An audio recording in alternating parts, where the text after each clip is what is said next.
Hello everyone. Welcome to, my husband's already in the chat. Good. Hey, welcome to the mini paint challenge. I've got kind of the rules or how to join the paint challenge beside me, but this week it is our third week of the mini paint challenge. We've got a really cool reference photo. I picked it out. It's one of the free ones from Canva. So I hope you guys like it. I just saw it and I added like an orange background to it. It's a really pretty like blue present. So I'm excited. But yeah, if you want to join the challenge, you're welcome to tag me on social media with the hashtag mini paint challenge and then at Megan Josol Art. And I can show your art some love if you decide to try out the reference photo and paint along with me. So yeah, let's just get right into it and get started. So we've got our little paint mixing scene. I'm gonna roll up my sleeves. I've got a little sloth onesie on today. And we will get right to it. So I've got the reference photo in the top corner here. And got this little arrow set up so I can hopefully move that around and show you where I'm setting up. So I'm gonna start out, I think. Can you hear me okay, hon? Just make sure that the sound is okay. I've got a onesie over my headphones, so I hope that the sound is okay today. So you can find the challenge on the website too. Exactly. I actually made a page on my website recently. It's got all of the rules of the mini paint challenge, why I started the mini paint challenge, and then at the bottom of the page there's a little section with the downloadable references. So then it's just a little bit easier in case you want to download the reference. So you can, maybe my husband will put it in the chat there with the link to the website in case you guys want to go grab the reference photo from there. So then it's just easier to like have it a little bit bigger, right? So I picked out, the website is pretty nice since there's downloadable buttons. Yeah, for the reference, exactly. So if you go on the website, there's just like each week kind of has its own little download, so you can just press download on the button. Yeah, I've been fooling around with the website to try to get it set up a little bit nicer. So we've got some alizarin crimson, some cadmium yellow. I think I got this cadmium orange the other day. Might as well use that since we don't really need to mix orange if we have it already. And then I'm going to use a mix, I think, of cerulean blue and ultramarine blue. And then we're going to need a little bit of, I would say, I like to use sap green to kind of desaturate some of the colors, especially the orange area is going to need some desaturation like within the shadow. So I'll use a little bit of the sap green for that. And I actually think maybe we'll do like the phthalo turquoise. That might be nice. I will try not to use too many colors. And then, yeah, we'll grab some titanium white too. Might need to use our cool, yeah, maybe I'll grab the cool tool out and I'll show you guys.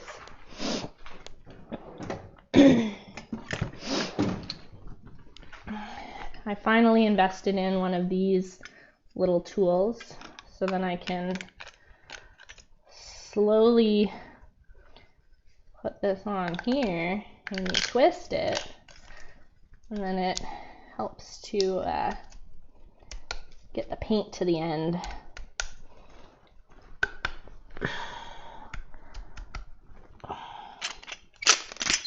Okay, ripping off some of the paper, but we're good. It's getting to the end there. That's good. Okay. Where shall we start? Let's maybe start with the orange background.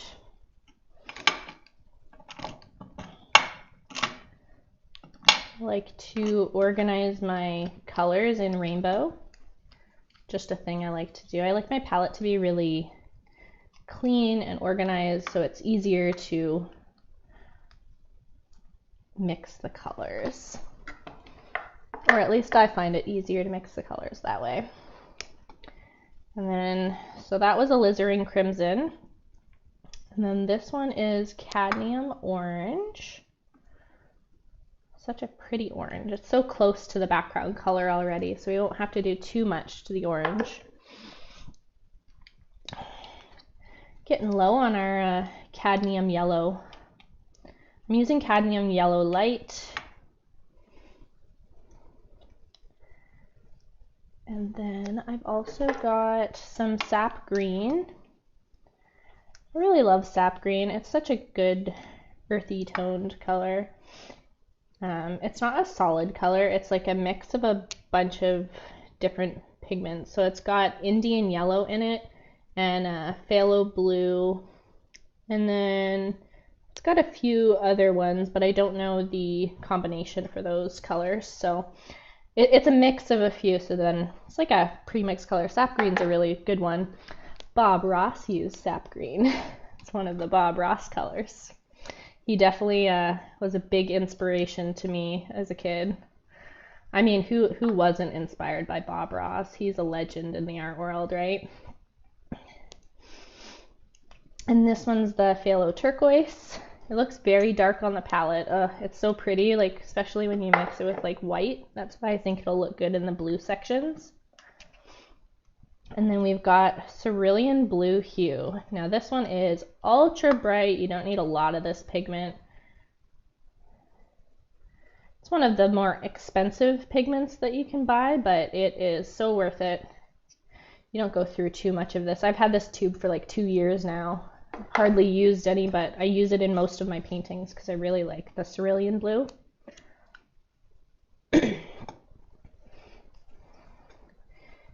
And feel like I'm coming down with something, might be getting sick. So I'm sorry if I cough or clear my throat a little bit on the stream today.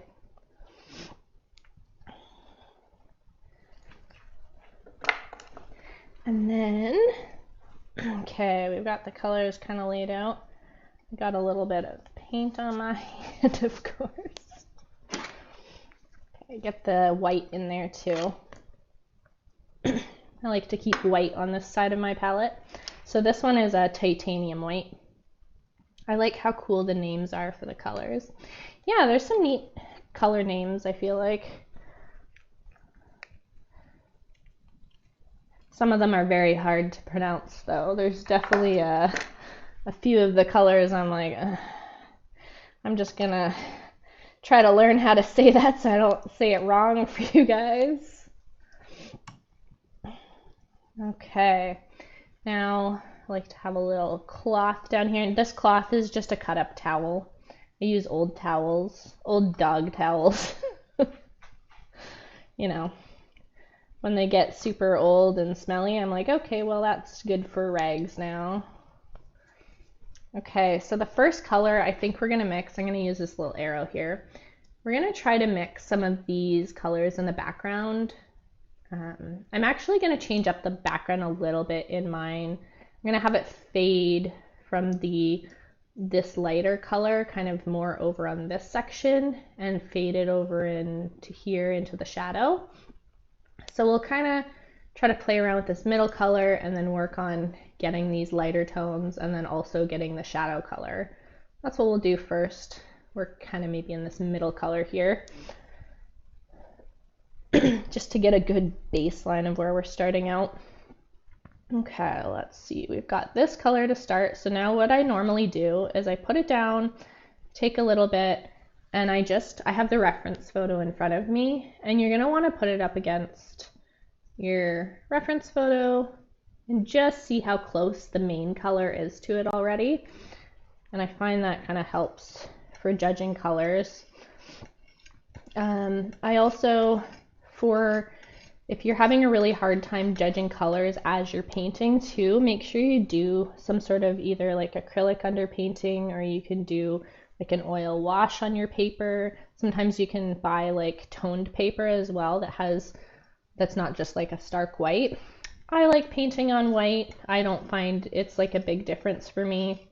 kind of fun to guess the colors sometimes and see how things will turn out. I like a little surprise in my paintings, but that will help a lot if you're having trouble with judging colors and like where the different values are in your image. So, okay, I wanted to deepen this a little bit. This is a little too bright for me. I want to go more on the yellowy side. And then I want to add just a little bit of the sap green in there too. And you'll see right away that makes the orange less bright, less saturated.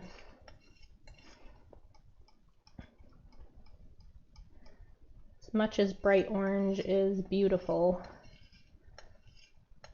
I'm trying to look to match the colors as much as we can to the reference photo, just because I really do like the way that the contrast from this orange tone and the blue.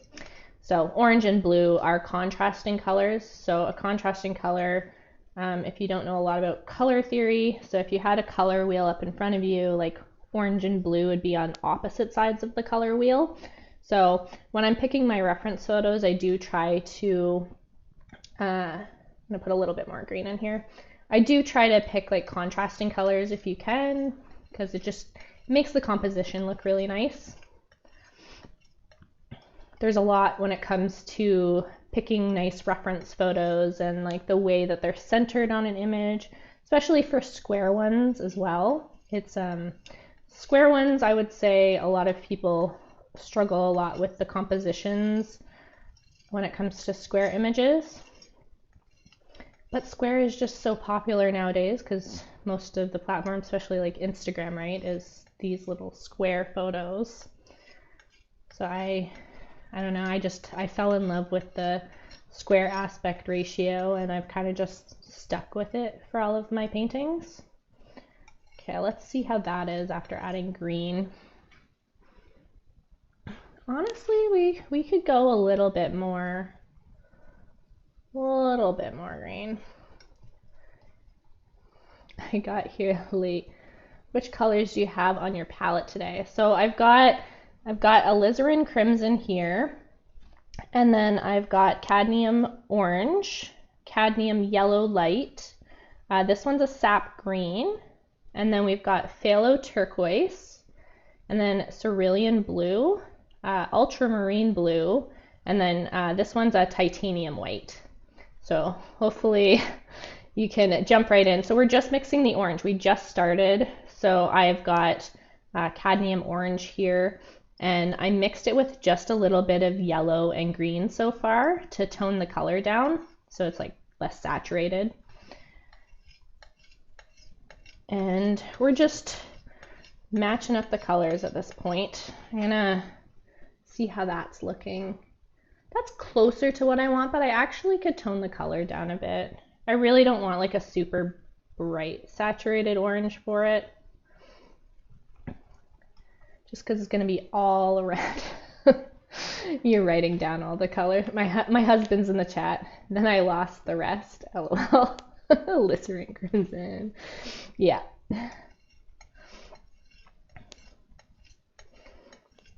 Oh man. I tried to not pick too many colors, so I have maybe, I don't know, I would say I've got like maybe 12 to 15 tubes of paint that I normally paint with. I try to keep my palette pretty small and not use too many colors. It gets a little complicated when you add too many colors. We should maybe have a list of the colors prepared. See, that's the hard thing because I could probably have most of them prepared. I could also just write down all the colors that I have, and then at least you know all of the colors that I do have here, because I only have, like I said, the 12 to 15 colors, and then we can go from there. If you do it slower, I can get them down. Okay, let me do it slower. So alizarin crimson, cadmium orange, cadmium yellow, And then I've got sap green. And then I've got phthalo turquoise,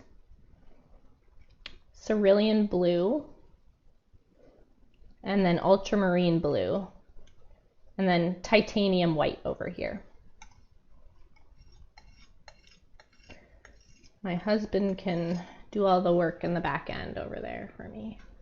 Okay, I think I like that. This is a really nice orange I think we've got so far. And now I'm going to keep this here. I'm going to take a little bit of this. I'm going to put it to the side for now because we're going to take a little bit and we're going to add white to it to get the lighter areas, because I want it to kind of fade. So we're working on here. I'm going to move the arrow. We're working on some of these lighter tones. I'm going to have the lighter tones in this area over here. And so that's kind of the color we're going to work on a bit.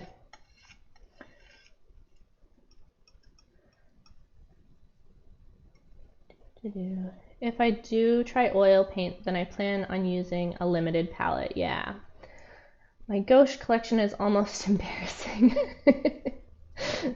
Honestly, I get it. It's like I have a lot of, I feel like with oils I've been trying to be like really strict with buying like a limited palette because it does get more complex when I don't have a limited palette. But yeah, I have like a lot of, you know, like pencil crayons and watercolor pencils and stuff. Excessive amounts of those. So I tried to keep it simpler with my main medium, which is the oil paints. Okay, let's see. That looks good. This orange looks good. So I'm going to put that to the side, just adding a little bit of white. I'm going to wipe off my palette knife just so we don't get too much white in this. I'm going to mix it down here away from the white. And I'm going to deepen this color a little bit. So I'm going to add some more green to this to make it even darker than that one for the shadow area. And we're probably going to have to add a little bit of red as well. So we're going to add some alizarin crimson to it.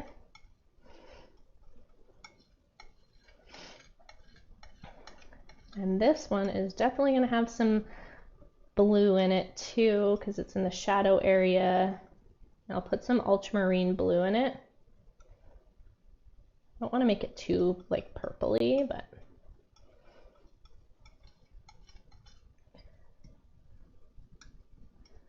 thanks for writing those down. Maybe my husband can add the colors into the description too. So then in the replay, you can see all of the colors that I'm using in this one. I thought about also using, like, I keep saying I want to use some of the metallic paints I have, because I also have like silver and gold and like a copper kind of color. Like silver might be cool, like in some of the bow, but it might be like an after thing that I try out. Okay, let me see how close this color is. Honestly, that's very close. That's exactly what we want. And so I'm going to show you guys on here. So I'm doing like this part of the shadow, but if you go towards this section of the shadow, you're going to see more of like yellow tones because the shadow is more in the light on that side. So I'm actually going to mix a slightly yellower part. So I'm going to take a little bit of that shadow part. I'm going to add yellow to it. We're going to bring back some of these oranges, so orange, yellow, and a little bit of the other color from the shadow. We're going to make that side of the shadow a little bit brighter. I got it. That's a new thing we'll have to keep doing. Yeah, exactly. Every stream, I feel like we're adding new things and like learning what we should be like adding. I've gotten a lot of like great suggestions on my Instagram for like how to improve the stream, so we'll get there. It's only week 3 and I think we're doing pretty good so far. Okay, let me see how close that is there. I'm gonna line that up that's actually looking pretty good to do. I might want to make more of the color. I might have went a little too chintzy with the color, so I'm gonna have to go back in and like add a few of the other colors we mixed before. And a little bit of yellow. Okay.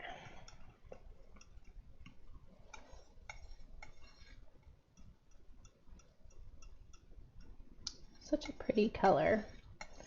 Love this orange background. I'm definitely a big fall person. Like I love all the colors of fall. So I'm still on the fall color vibe.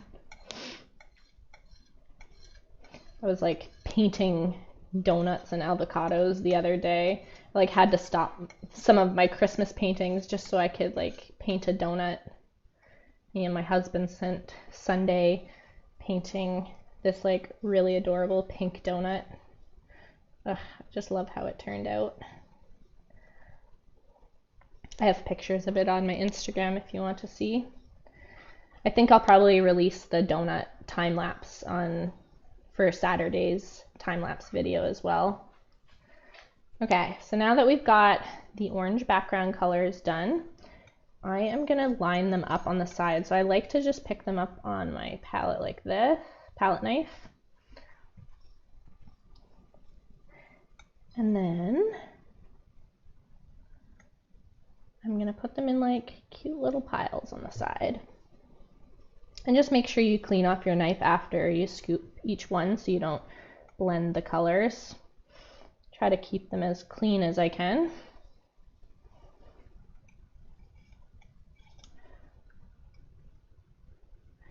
Try to mix as many colors as we can beforehand, just because we don't want to be mixing with our brushes. I was explaining this last week.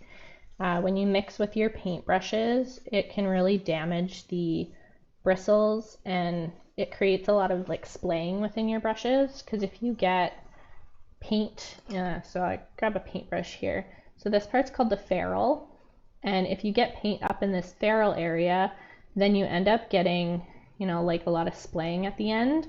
And sometimes it happens by accident, like while you're painting, but you want to try to avoid that so then you still have a really nice, you know, paintbrush. And it just makes your paintbrushes last longer, especially when you're spending like $8 or $10 on a paintbrush. Then you don't want to be having to buy expensive paintbrushes all the time.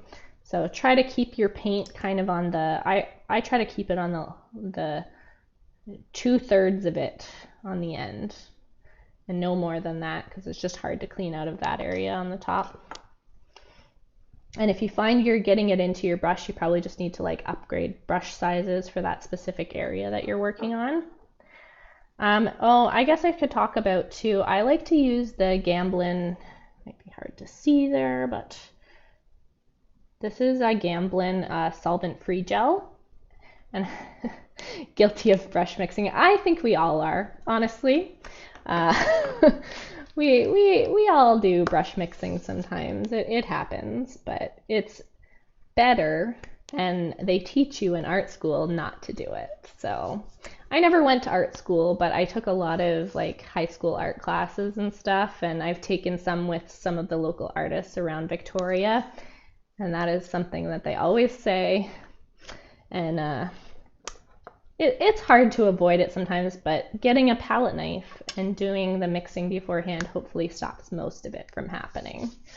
Okay, we're gonna try to work on, so if you can see that there's like a little shadow that's right underneath the present here, and I'm gonna start by mixing. I don't like to use black, that's why there's no black on the palette here. I use a combination of, oh, we got a little bit of a hair in there. Take that out. I like to use a combination of ultramarine blue, this one, and then a little bit of alizarin crimson, and this makes a really deep purple color. I'm gonna err on the side of more blue, I guess, because we are doing a blue present. But it makes a really deep purple, and then you don't end up having like really muddy colors from using a black. I really don't like using black. I have black over there, like an ivory black, but it's not my favorite. I have definitely gravitated more towards using this. My ADHD likes to wing it and mix on the fly, probably part of my struggles. Hey, I get it. I have ADHD too, so I definitely do it sometimes. I gotta practice what I preach, right? Something that we can all learn though. And I try to stop myself, and I'll like, you know, in the middle of like doing stuff, I'll like grab my palette knife and just try to like mix it like that now. Because I've damaged quite a few brushes from, you know, doing that. I definitely have, you know, a few here with I mean, they're still usable. Like I still use these for like blending, but I definitely damaged them a bit by getting paint up in the ferrule there. So we've got a nice purple here, and I'm just gonna put that. The present is gonna have a lot of tones, so I'm gonna start with the purple there. Yeah. I'm gonna keep a bit of this purple on the palette anyway, because we're gonna still add those same colors into our next. We're going to do the darker areas of the present, so I'm gonna work on like this kind of shadowy side of the present first. I think we'll probably work on the ribbon, and then we'll work on the lighter tones within the actual present. I try to pick out the darkest values first. So the value is just how dark or light something is. And so picking out the darkest values, because it's in oil painting, it's easier to go from like dark to light. But if you brighten something, especially with like titanium white, it's really hard to push that color back to like a darker tone. So I always try to start out with the darker colors. And so we're gonna do the dark. I figured that this would be a really good blue for the ribbon part. So let's just compare this color with the ribbon. I might want to lighten it a little bit. I got some cerulean blue here, and I figured by mixing these two, it would create a really nice blue. It's one of my favorite blue combinations, is a little bit of the cerulean and then the ultramarine blue together. And we will, okay, comparing that. I don't think I want the blue that bright. So I might actually add a little bit of green in it actually. Just because I want it kind of like a greeny blue, I guess.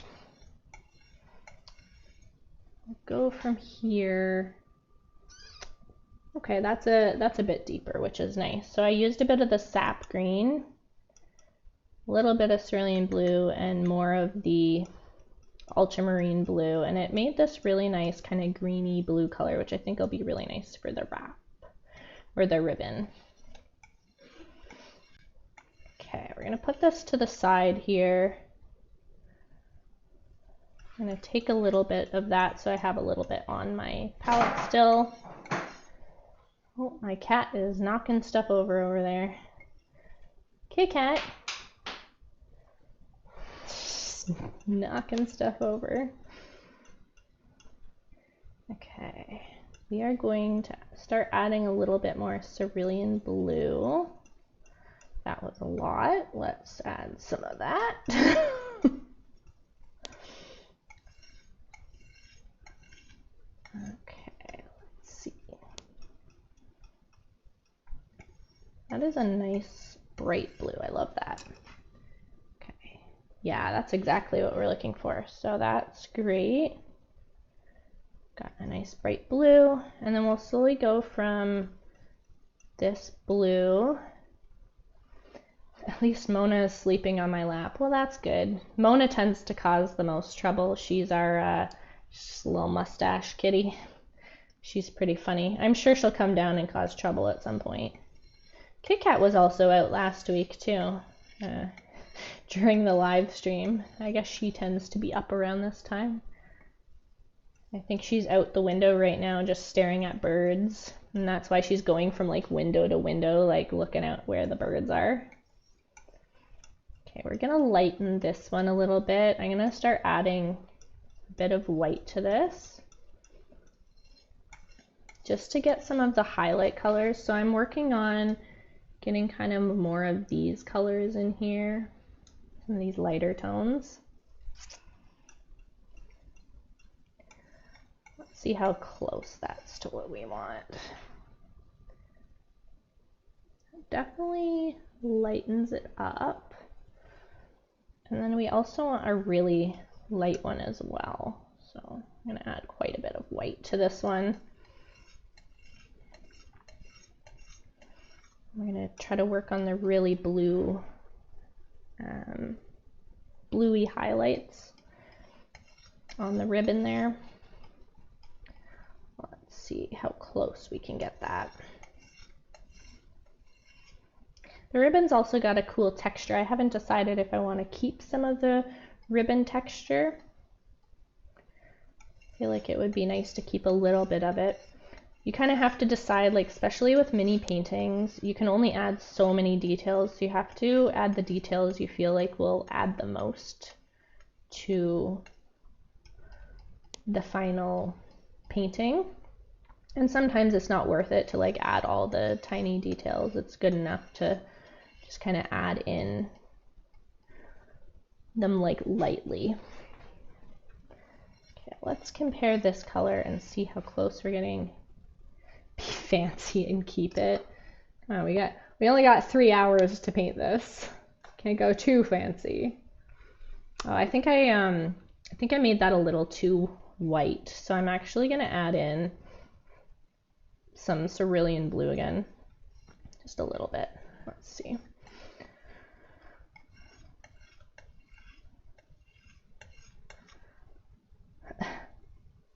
Yeah, it's a 3x3.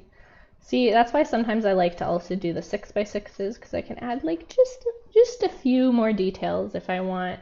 Like the donut one the other day, I was like literally adding shadows to the little sprinkles on the donut, which I would just not do in such a small one most of the time. But it's just so fun to like get lost in those little mini details and like, you know, kind of analyze a reference photo a little bit more and figure out what can be added.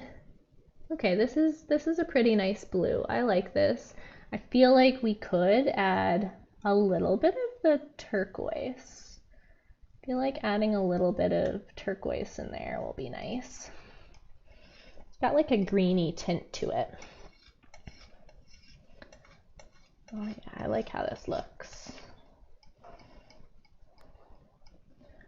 A little bit more of the phthalo turquoise as well. Let's see how that turned out. Yeah, that gives us the color we want. Perfect. Okay, and I don't think we have any other light tones. This is specifically for the gift wrapping. So that will be there. I made a lot of that color. Went a little crazy there. Okay, I'm gonna actually put the cerulean blue to the side a bit. I'm gonna wipe this off just for the other blue. Then it doesn't mix with those darker tones we had on there. And we're gonna start working on, let me move the arrow. We'll start working on this blue on the side there and see what we can do with that. I'm thinking definitely the phthalo turquoise for this. I want it to have that blue greenness to it. Look how pretty that is. The second you add white to it, it just looks so pretty. Really makes the color come to life. Okay, let's see how close that is, and then we'll decide how much lighter we want it. So we want it actually quite a bit lighter. How are the colors today too, based on like how I'm mixing it? Because I feel like last week when I was like mixing the colors, they looked like so different on screen than they did in person. I feel like that's the thing with cameras and technology, though. The colors aren't going to be exactly accurate on your end, so just try to judge it the best that you can by following the steps that I'm giving, and hopefully the colors turn out okay for you guys too. I'm actually going to add a little bit more yellow into this because I want it to be a little bit more green. Okay, I shouldn't add too much yellow or we're going to end up with like super green color. Just want a slight green tinge to it. And I feel like adding more white took away some of that green. Okay, let's see what that looks like. We're getting there. Let me add a bit more.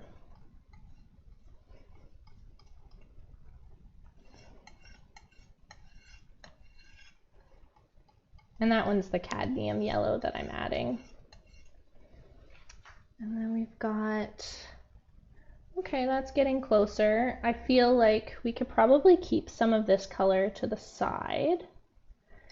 And we'll keep some of this on the palette. And I'm gonna lighten this a little bit more with white. And also some yellow. Make it a little brighter.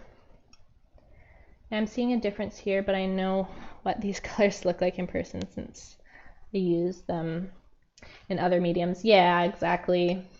Yeah, it's gonna be a little bit different. I don't really know how I can adjust the colors from my end. Maybe I'll play around and see what I can do, but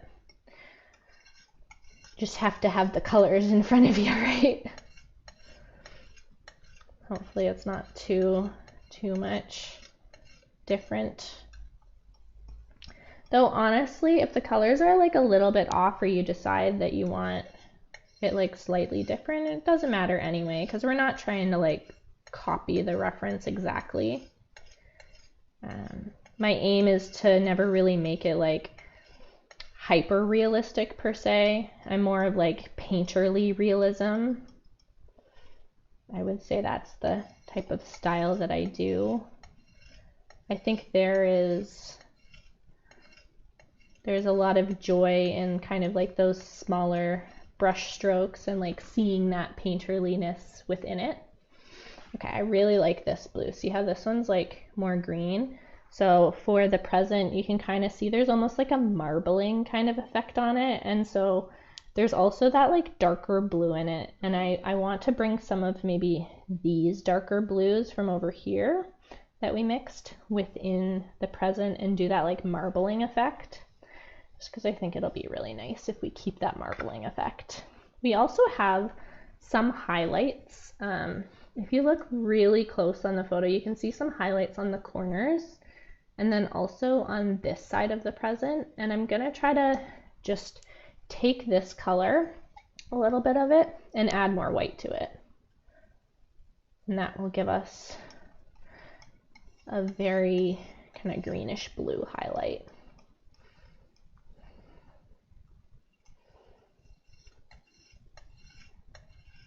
And those like little highlights we'll add at the end, and that'll add quite a bit to it.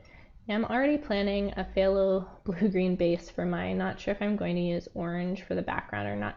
Yeah, exactly. I was saying on my stories the other day that I know a lot of people were kind of like nervous to do backgrounds, and so if you don't want to do a background, you could just not do a background, or you could do like, you know, just like the shadow portion with a different color. But I really like the orange background on this one, so I added it just in case anyone else does want to, because I know there was a few people that were like, oh, but I wanted to see background, so I'm like, maybe I'll give the option of both. Maybe I should also download like one without a background on my website as well. So then there's kind of like two options. Okay, I like how this white kind of turned out. So I'm going to take these colors, going to set them in their own little line. So I'm trying to keep them separate based on where they're going to go on the present.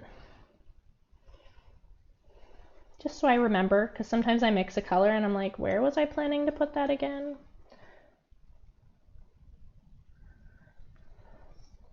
Even though I had just mixed the color. Okay, so now I don't think I'm gonna do, so like there's also some sort of like ribbon underneath this other ribbon. I honestly don't think I'm gonna paint that. I think we have enough colors to get started, and then we can go from there, because we've got this shadow here that we didn't particularly mix a color for, but we can use that purpley color we're going to use at the base of the present too. Just standing back and like looking at it, I think we have everything we need to get started though. So I will transition the scene. So we've got, that is my little sketch that I've got down here. I'm just going to move my cloth over here so you can see when I'm wiping off my brushes on the cloth here, because I use this to clean off my brushes. I am going to put a little bit of the solvent-free gel in like a pile on the edge, just so we can use it if we feel like we need it on any of the sections. So it's very clear. It's kind of hard to see, but I have it right in this section here. And then I have a little bottle of linseed oil, and I use this to clean my brush in between colors. And so I'm just going to kind of leave this probably off to the side here, so you can kind of see when I'm dipping it in. And then still gives us a bit of room to mix some colors here if we want. So I am going to go over to here. I'm going to move the camera so then it's like tilted a bit. Then you guys can see my face. Here, I'll go closer to, moving the cord. Moving the cord. I hope I didn't move the camera too much. I'm gonna have to adjust that. You can see the Christmas tree though. Our little Christmas cat tree. Okay, I didn't move this too much. That's good. I'm going to record a time-lapse video too, so I've got my little camera set up here, and then I have a little camera setup area for making like shorts and reels and stuff. So I'm just warming this up in my hand, but this is a gummy eraser or a kneaded eraser, and I just like to dab off a bit of the graphite before I start, because I find if I don't dab the graphite off, it mixes with the paint, and then you get like a kind of this gross like muddy effect like you would if you were to mix all the colors with black paint. So we don't want that. So see how much kind of like came off on the eraser. Want to try to avoid that if we can.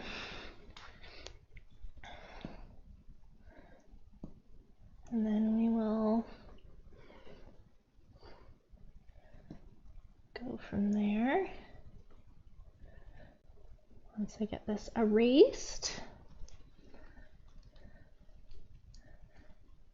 And I was saying last week, there's a bunch of different ways that you can transfer the reference image to your paper. You can either freehand it, which I do sometimes, or you can draw a little grid, or you can, sometimes I'll take the paper is really good for this. Like at night, you can kind of just paste it on your computer screen and try to resize your reference image, and you can kind of trace over it. Some people like to use tracing paper. The main thing is that you just get the basic shapes down, and then we're going to add all the detail with paint anyway. And it's nice to, make sure beforehand you have a little bit of a reference so you have an idea of where the kind of like edges are. So sometimes I'll just like, I'll draw like, you know, like, oh, the present ends there, it ends there, and it ends there. And then I'll kind of like sketch in a few extra things just so it's centered on the paper, because you want the composition to transfer over really nicely. So then you end up with a nice centered box, especially when you're working with like angles, like boxes and stuff like this. You want to make sure that, you know, the angles are kind of not looking super wonky. So it's nice to trace sometimes if you aren't so great at the perspective drawings. I think I'm going to start out with the number 4 Josol blender brush. I like to use the Princeton Velvet Touch ones. I have some brushes that I've heard that are really good from Rosemary & Co. too, and so I have yet to try those, but I'm gonna make an order in the new year for some of those, so I'll have to let you guys know how I like those when I try them. But Princeton Velvet Touch brushes have been my favorite for quite a while now. I've been using them for like the last 2 years. Okay, so yeah, use that. We're gonna start out with the present and then we'll work our way into the background, just because I feel like if I put stuff here, I'm gonna like get my hand in it.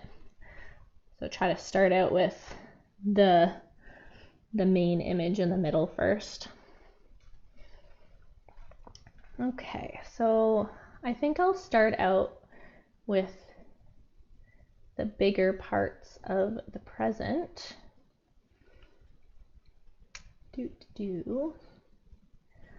I am gonna go with the darkest colors first. So I'll go in and add all of the shadows in with this purpley blue color.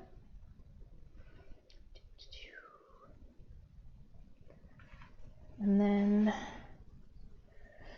so I'm gonna start out by, we'll start out with the bottom section first, along the shadow.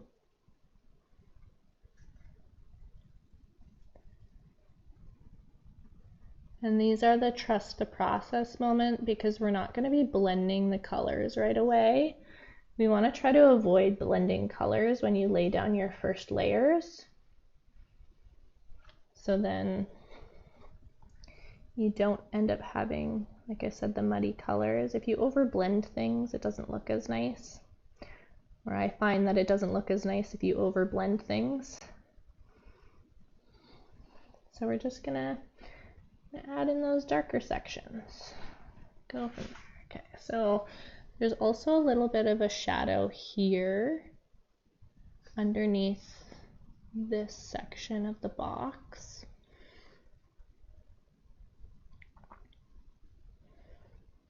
Add that in there. This one doesn't actually have as much of a shadow because it's more in the light. And then we've got a bit of a shadow underneath the ribbon.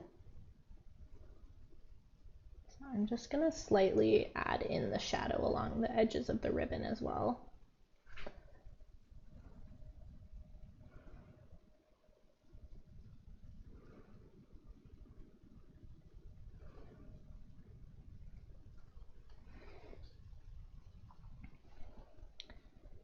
Go over here.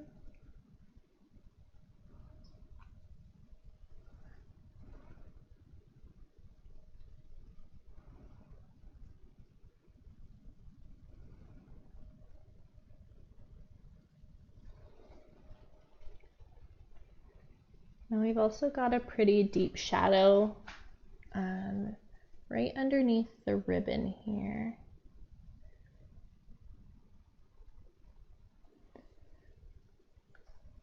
And right underneath here.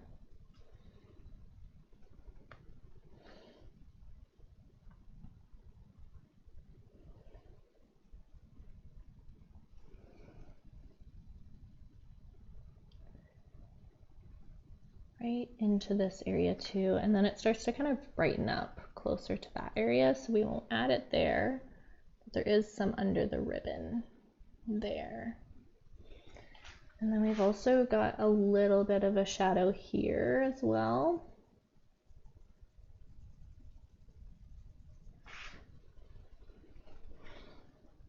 And we got a bit of a shadow on this part of the ribbon.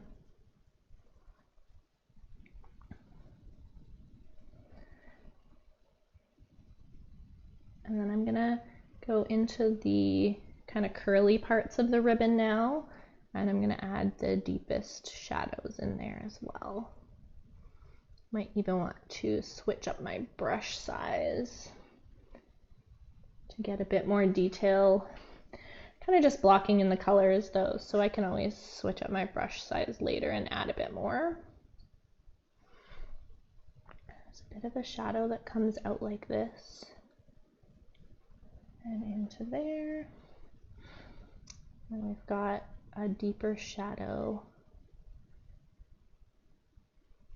this section.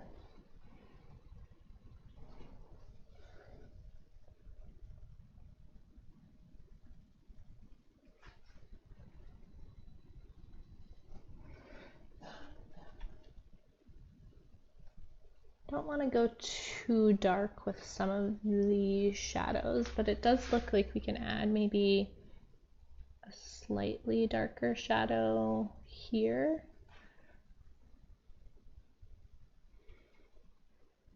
And then right down here in the bow.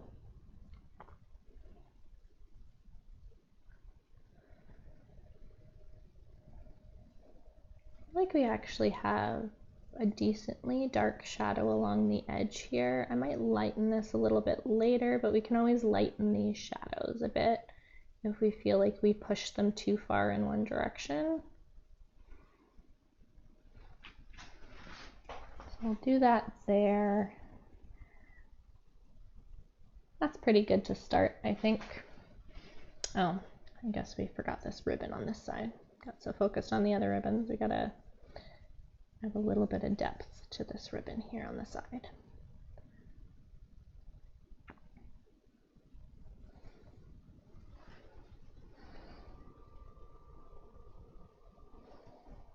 Okay. I'm gonna brush this off a bit. A little bit of oil. I'm just slightly dipping it into the oil, and then I'm cleaning off some of the pigment. And this color is pretty close to the other one anyway, so do that. We're going to start in these darker sections down here.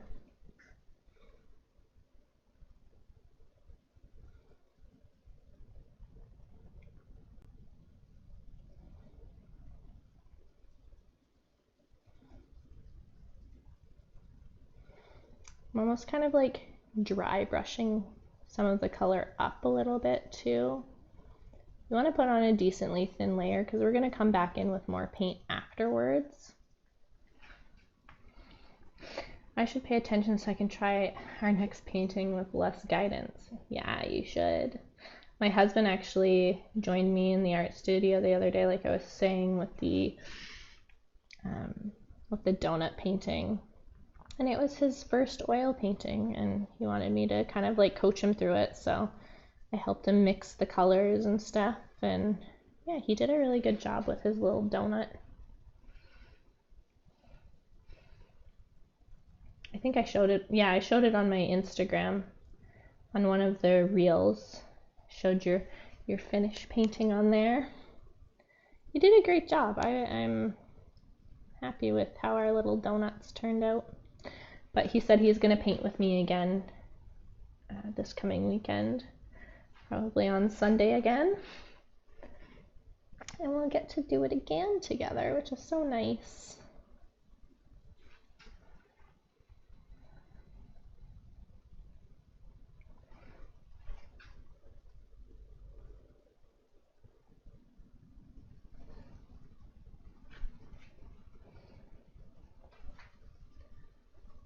Just adding these darker blues in now.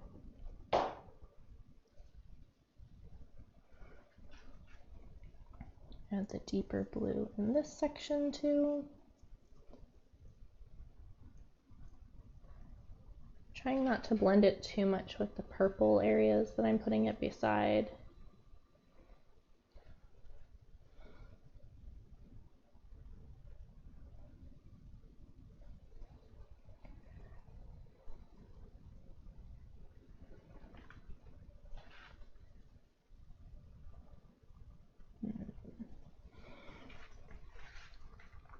Start kind of getting a little bit.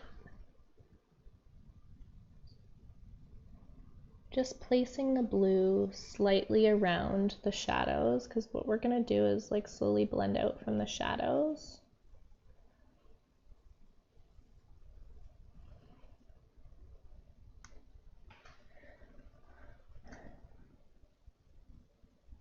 Get the blue there.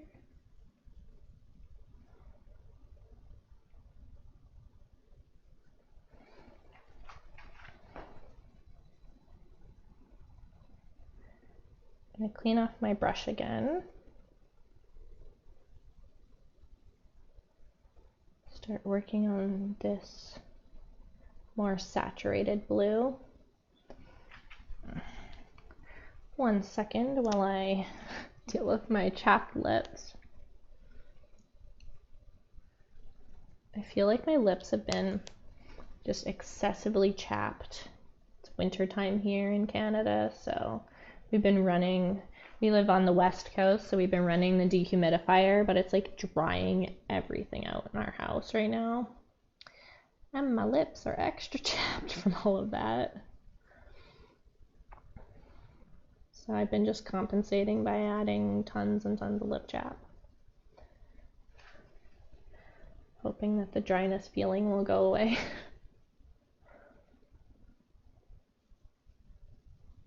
But we also just like, we tried to keep them off as long as we can, but then we noticed like, you know, you start to see like mold growing in your windows if you don't put it on enough. So I'm like, we're gonna have to like, so we cleaned the windows and had to run the dehumidifier kind of excessively the last couple days to try to get rid of all the mustiness around the house.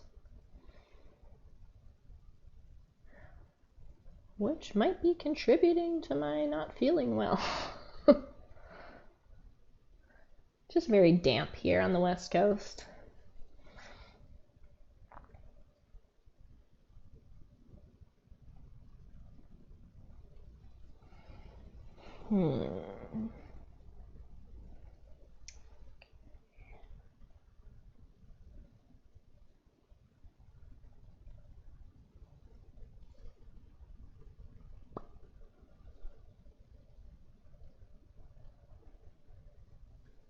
I'm using this third blue down right now.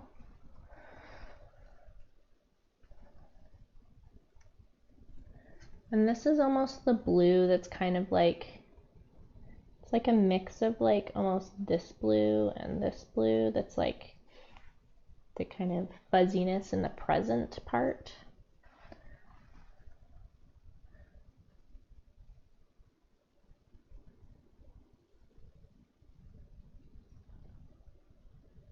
So we'll go in and do the present after I'm done this.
And then gonna do a little bit of this blue along the edges of the ribbon as well.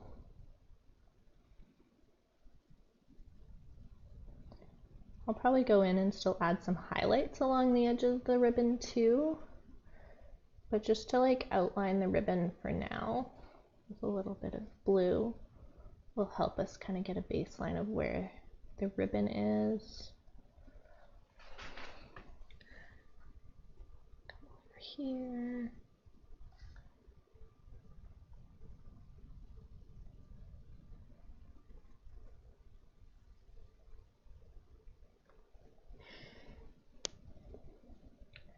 Definitely gonna have to get our little like fine liner brushes out for this section.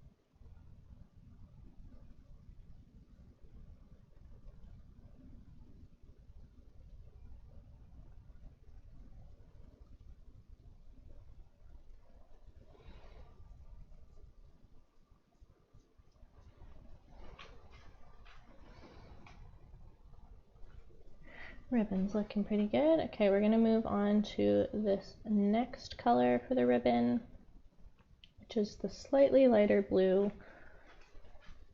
I'm gonna slowly like blend it into these sections.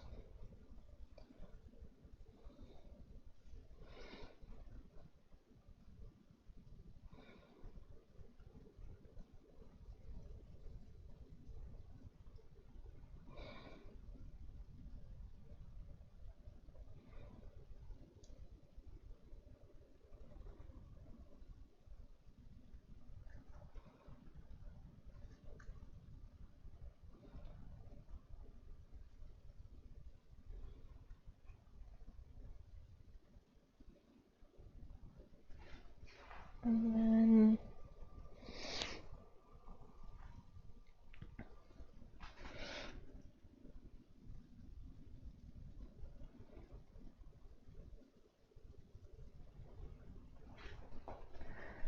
I'm gonna start adding some of the, I have this kind of like little, how do I explain it? It's like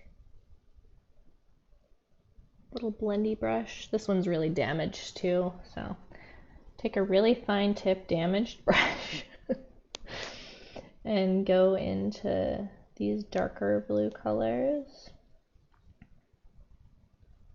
Do a mix of these two. And all I'm going to do is I'm going to kind of just start dabbing it on, making slight little deeper sections and patterns on the present box. Make this side a little bit darker.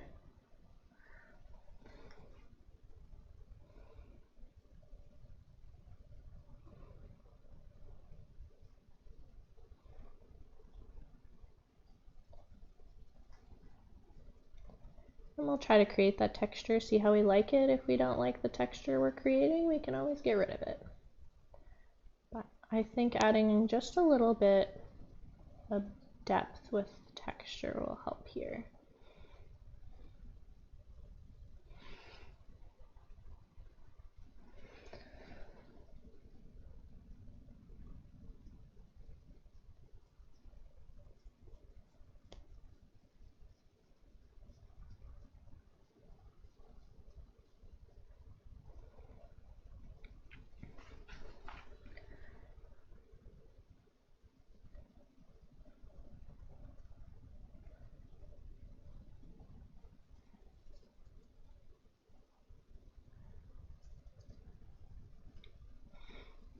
I'm gonna make sure that I don't add as much into like these sections of the box though, because I want this to be lighter. So these ones are definitely a lot darker than the texture in the other parts.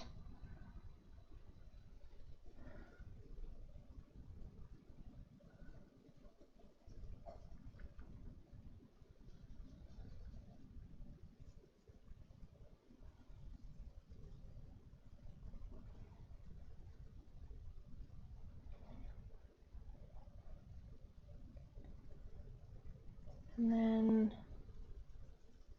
bring it kind of to the edges a bit just to outline the box. Like I'm just kind of adding a brief outline of where the box is.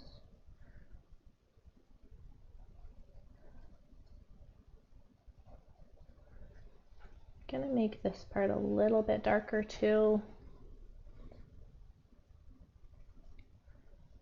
And we'll slowly, I have two of these, so I'm actually gonna grab the other one and we'll start getting in some of these lighter tones into the dark section just to see how much it'll like brighten it up. And we're gonna kind of alternate from that brighter color to this darker bluish color we mixed. We're gonna just slowly apply that to create the texture.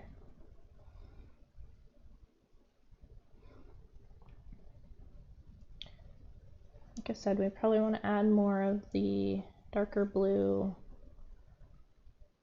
You don't want to blend this out too much because it's supposed to have texture.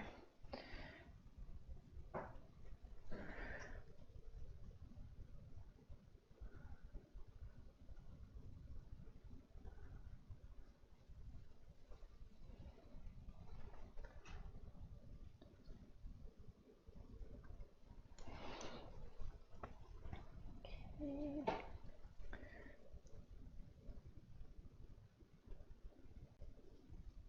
Go into this area. I'm just very lightly kind of dabbing this color in. You don't want to put too much of this color in.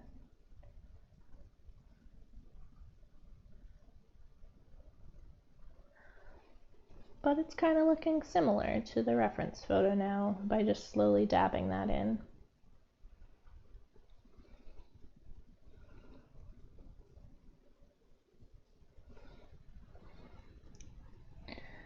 Okay, definitely looks very different on the screen. Make a little bit of this green in there too.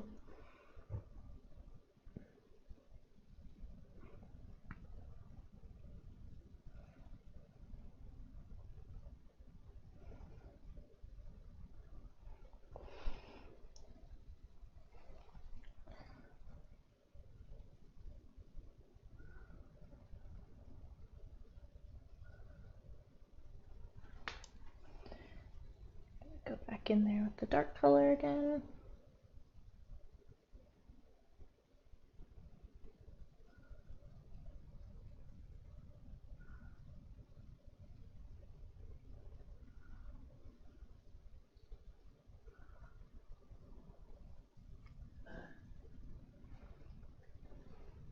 And now these edges of the box too, they'll kind of crispy up when we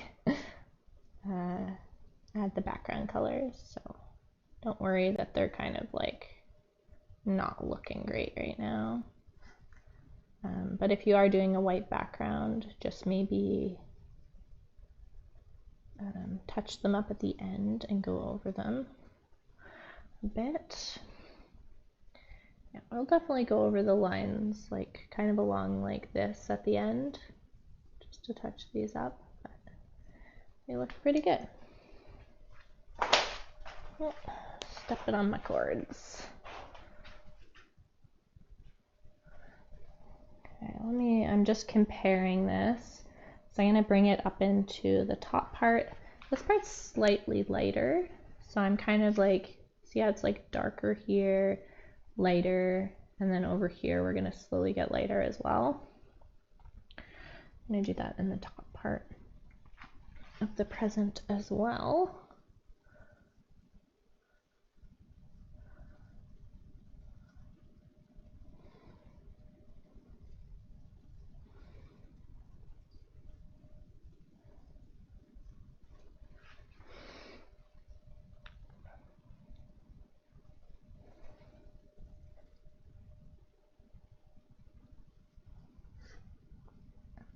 gonna go into this area here.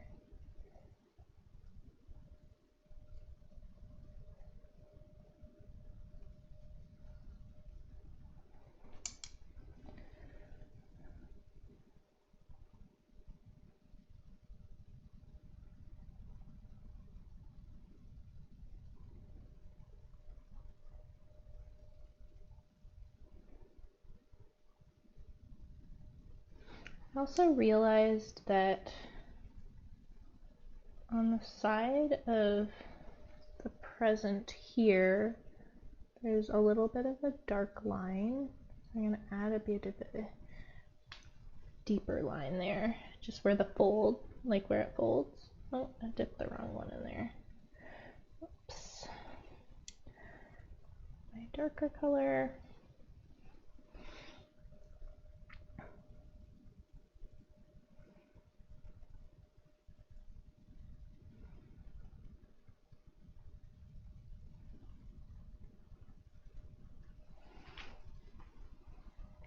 Looking pretty good. Okay, we'll make this one. Add the kind of turquoise color to this area as well. I'm gonna go into this area and make it darker though.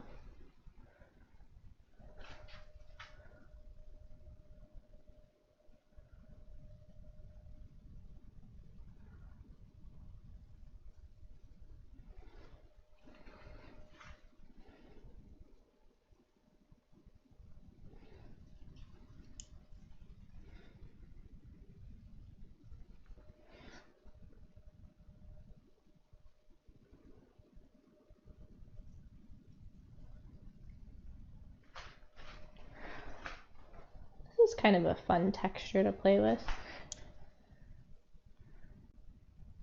I like this marbly texture. I think it looks kind of cool.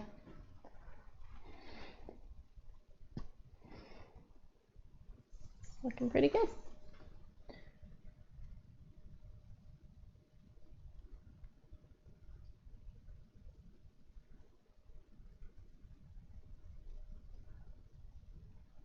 I'll add some darkness to this area when we go back in.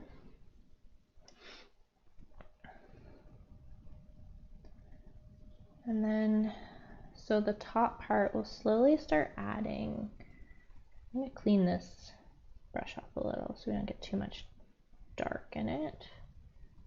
We'll slowly start adding in this kind of turquoise color into the top parts of the present. Now this part's not going to be as dark. I'm going to do a mix of the turquoise and this more blue color.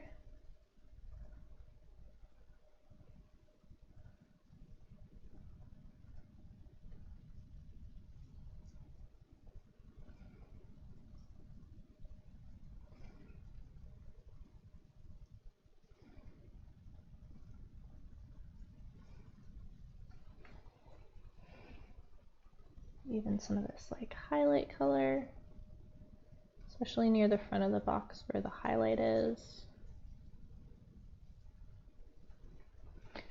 Try not to fill in all the gaps quite yet because we do want to go back in with slightly different colors.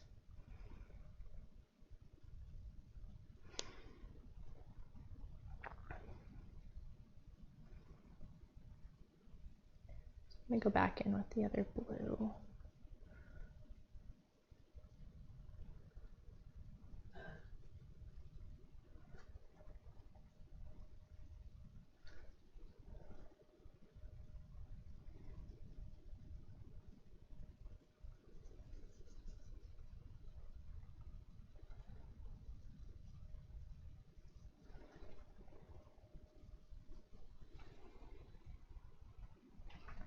Just kind of add this turquoise color everywhere, and then we'll go back in and play around with the marbling of it all.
Now we're going to go in with some of this bluish color.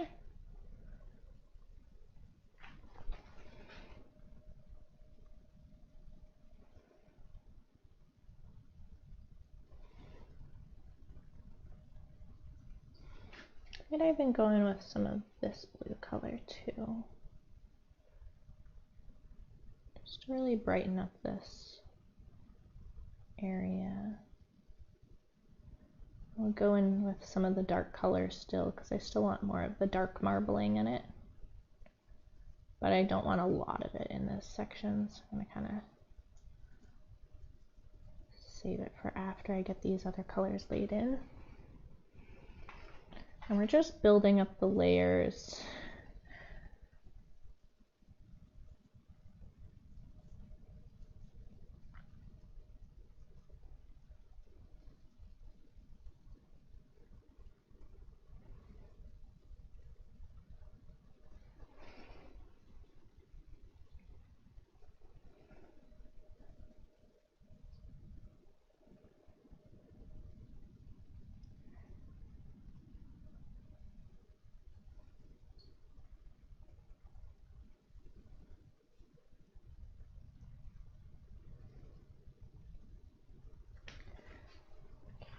Slowly building that up. I'm going to start adding in the darker layers now. Put that brush down.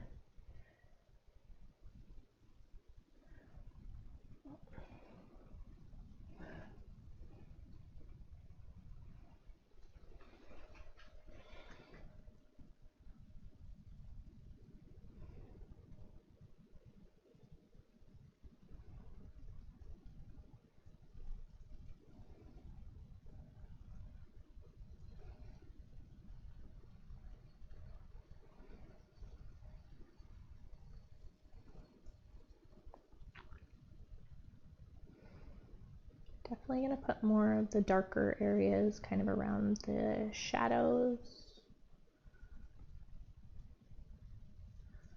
along the edge of here.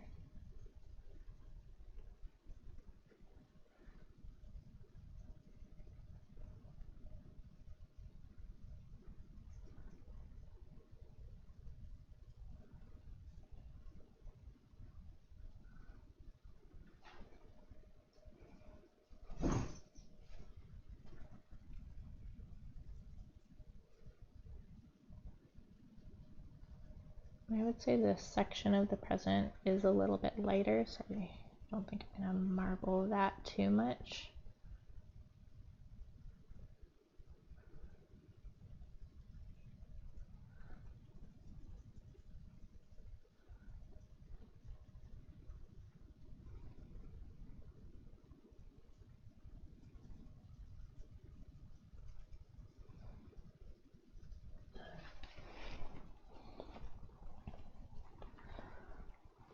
Slowly getting there.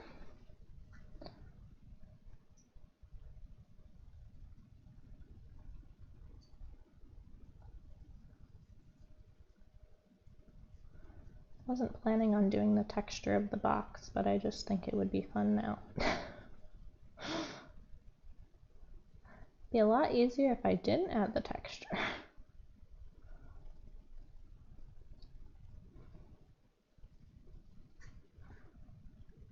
But like, look how much more dimension that gives the box when you add like just that little bit of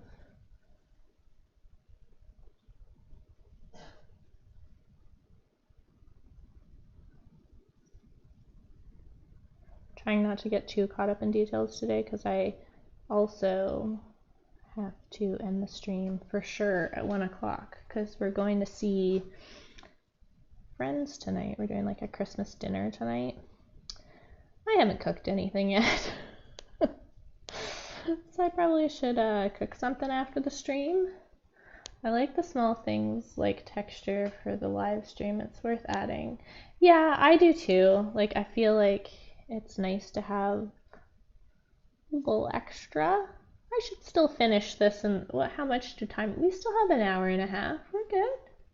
Gotta add the wow factor. Exactly, gotta add that wow factor. Nice to have something a little extra.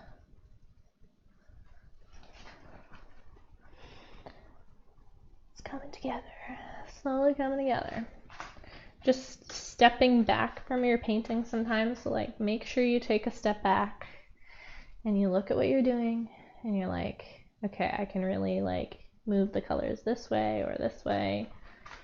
I'm actually gonna err on the side of slightly more bluiness in there.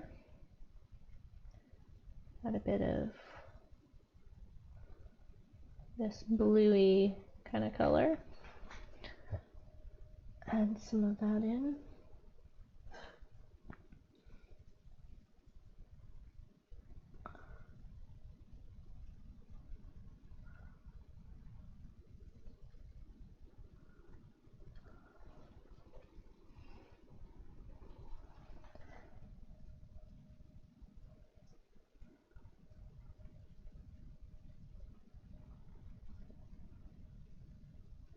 Trying not to add too much of the white, because if you add too much white, it'll kind of make the colors less saturated and nice to look at. I can always come back in and add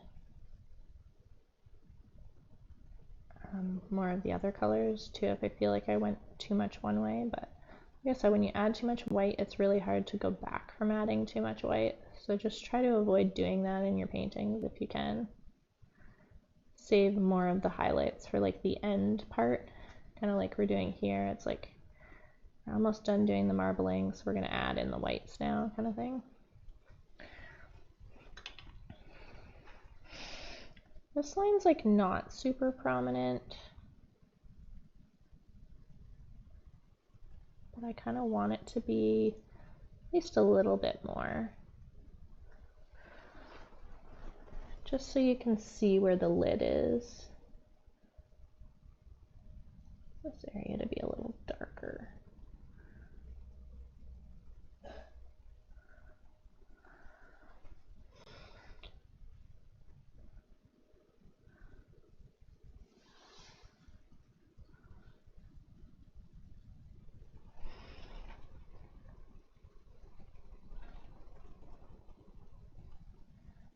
Gonna go in with a little bit of this blue color mixed with these other blues, kind of like a mid-tone.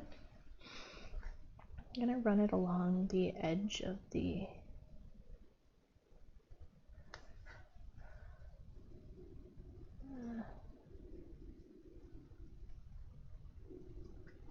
not exactly what I wanted.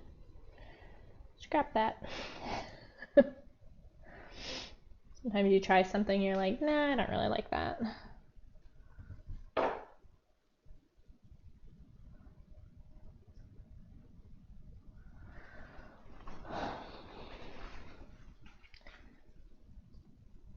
Surprised my husband's not down here bugging me yet. He said he was going to come down at some point.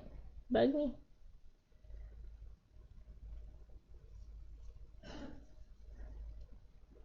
Check out the stream, see what I'm up to.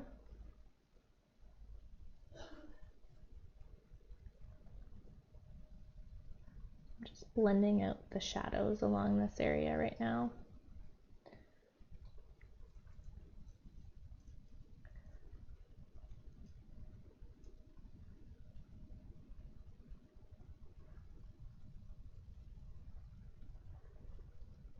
Adding a little bit of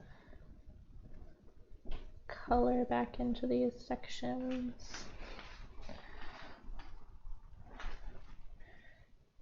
Kind of just adding a bit of this like cerulean blue one into the edges.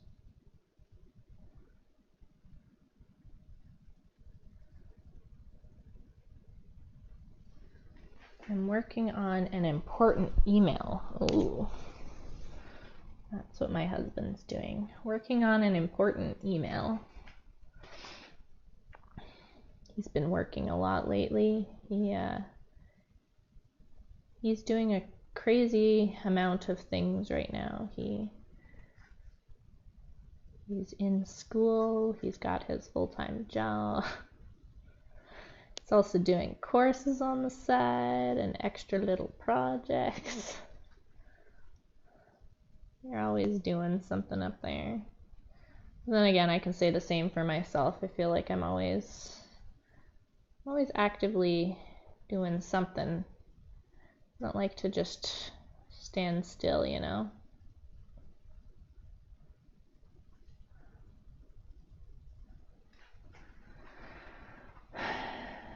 What are you saying? Need to make sure I pass on all the info. I can't do something myself, so I need to describe what we're trying to achieve and pass the info I think the other person will need. Yeah, that makes sense. Kind of like coordinating things. Okay, present is slowly coming together. There we go. Adding more of the cerulean blue hues within the box color.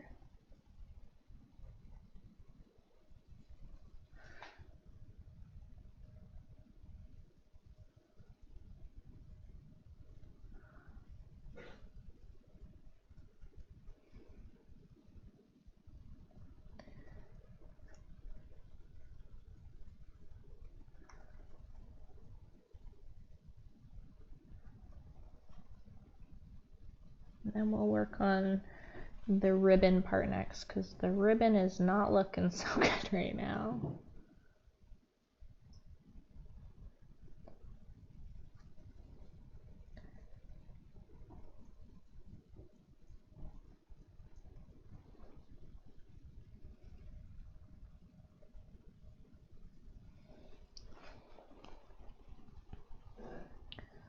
Looks pretty good.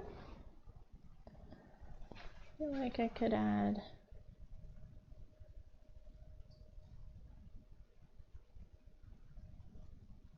a little bit more color in this base section here. I'm blending out the kind of texture on the box a little bit because I don't want it as texture. I'm like just dabbing it very lightly to blend it a bit. There we go. That's looking a lot better.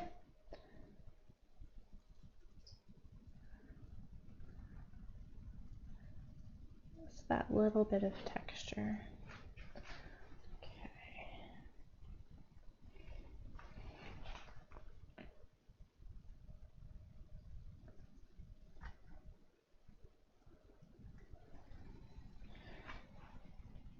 I'm gonna dab off some paint.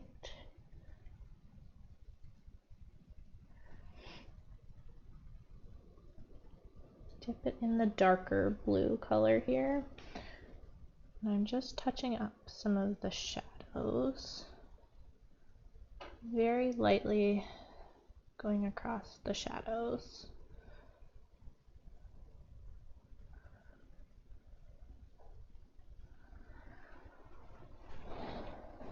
Yeah, looks pretty good. And we're gonna go in, and Arvin thinks, my husband Arvin, he thinks it will be nice to add a bit more depth to the ribbon by adding some of the lines. So I guess we'll try to add a little bit of those lines. I think I need to make the shadow a little bit. Maybe I'll even go into the purple a little bit in the darker sections here.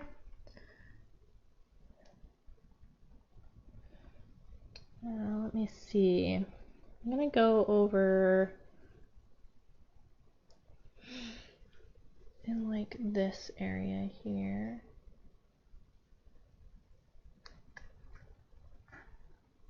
And we're gonna go kind of over here.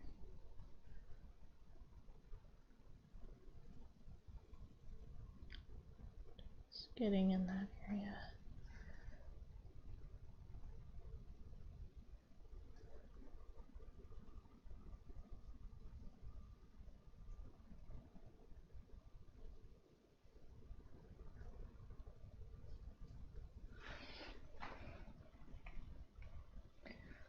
slight bit more purple.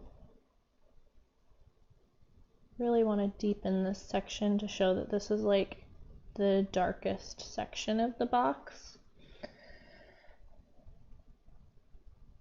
And it'll make the ribbon pop out a little bit more if I darken those areas.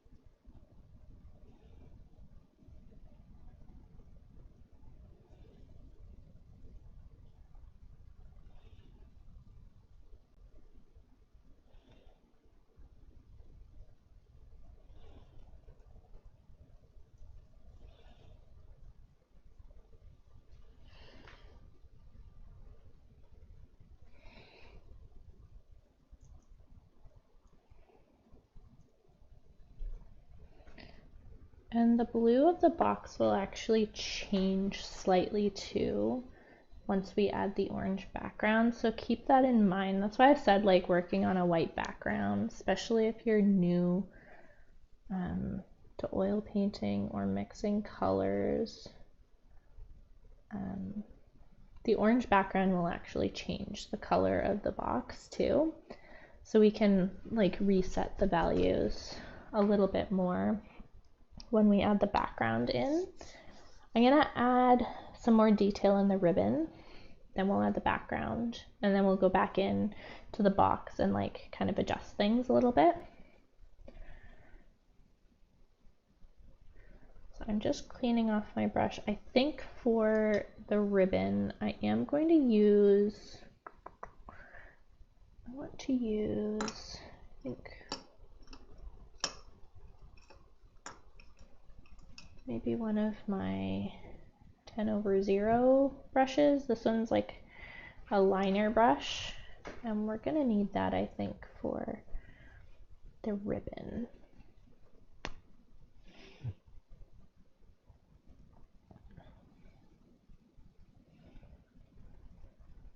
I'm gonna take a little bit of the medium. I haven't used it yet, but just a little bit to thin it out. The liner brushes I feel like work a little bit nicer when you have a little bit of the solvent-free gel in it.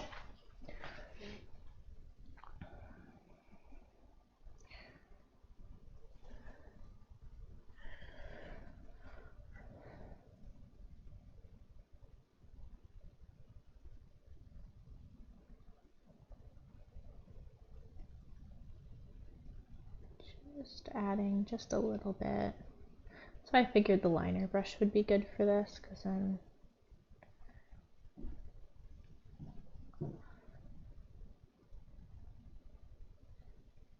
I'm just dabbing on the colors a bit.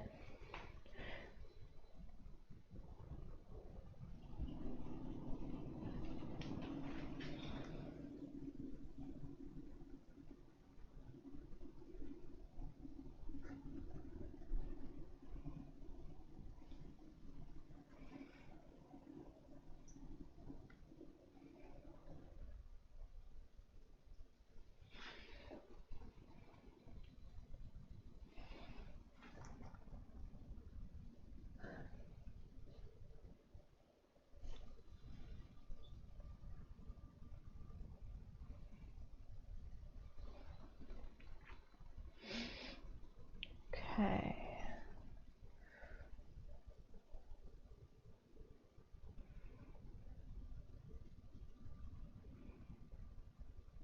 I'm just going in with a light bit of blue here. Some of this blue. I'm putting a bit of medium on it.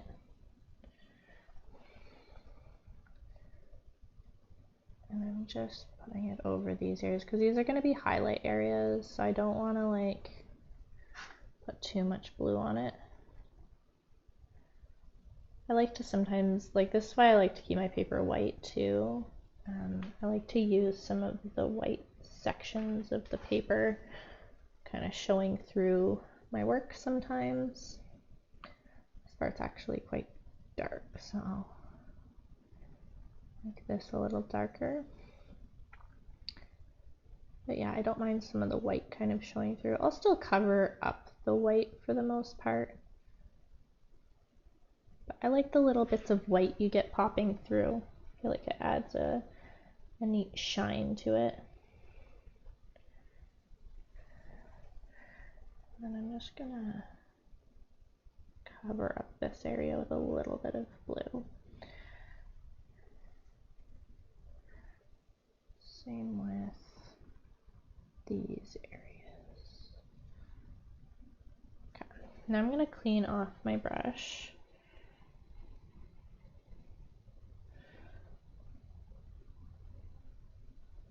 A bit of medium on my brush and slowly mix it into this lighter blue color. Are you going to make the bow shiny? Yeah, I'm going to make the bow shiny. I'm just slowly building up the layers. Like I said, I might try to add a little bit of texture on the bow like you said, but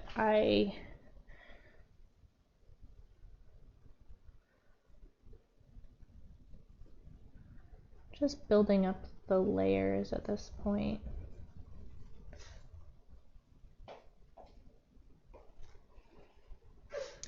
Oh, hello, husband. I'm not supposed to be here. He's not supposed to be here. You can be down here, that's fine. Just don't like start clanking around dishes or like doing dishes. You heard that? Don't do dishes. I have video proof. Video proof of me saying don't do dishes. Normally I'm the one who makes him do dishes. I don't like doing dishes. I'm gonna grab that bit and make it into a short and pin it on a YouTube channel so I have video proof that lasts forever.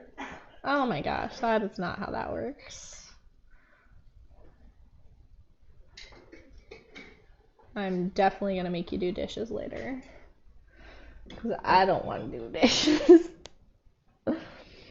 It's like the one thing I hate. Like, I love cooking and I'll cook all our meals, and then my husband will come down and be like, oh, we have a delicious meal. And the kitchen's trashed. Guess that's my job, he says.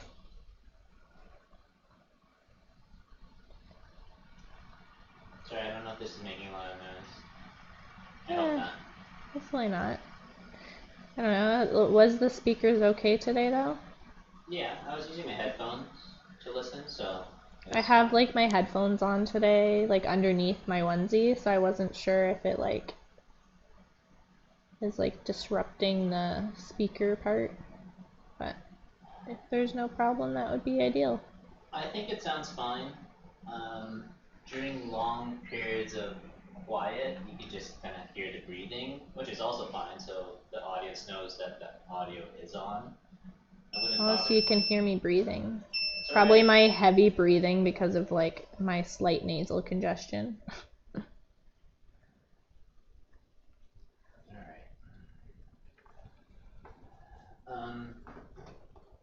I remembered you wanted some B-roll, so I'm just gonna take it from different angles.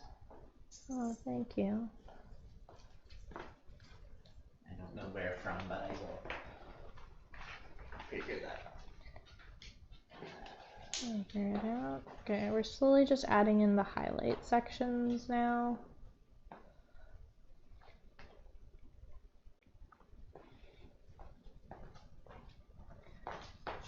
We're gonna blend this out a bit more, but for now, we're just kind of adding in these little bits of highlights.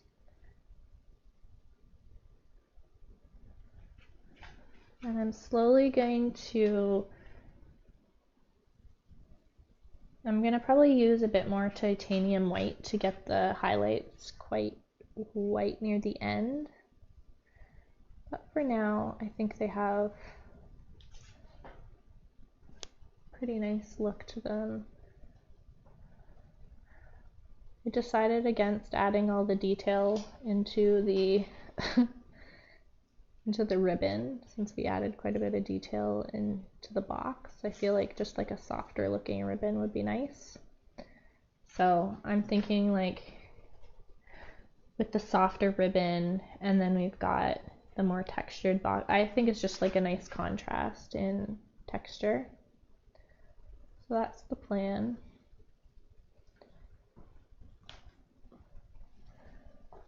And then we gotta add this part of the ribbon up at the top here.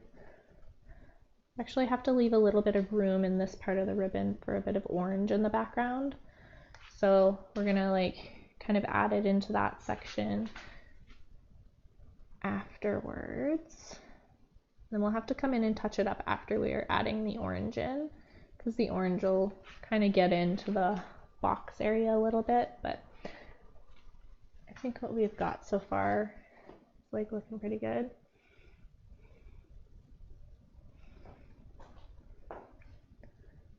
And then just bringing this section of it down a little bit. So we've got that there. And then I'm gonna go in, I think, with one of my little like blender brushes we were using to fluff out the background. I'm gonna use like one of these ones. I'm just gonna clean it off a bit. When you're blending, you kind of want to almost like do like a dry blending.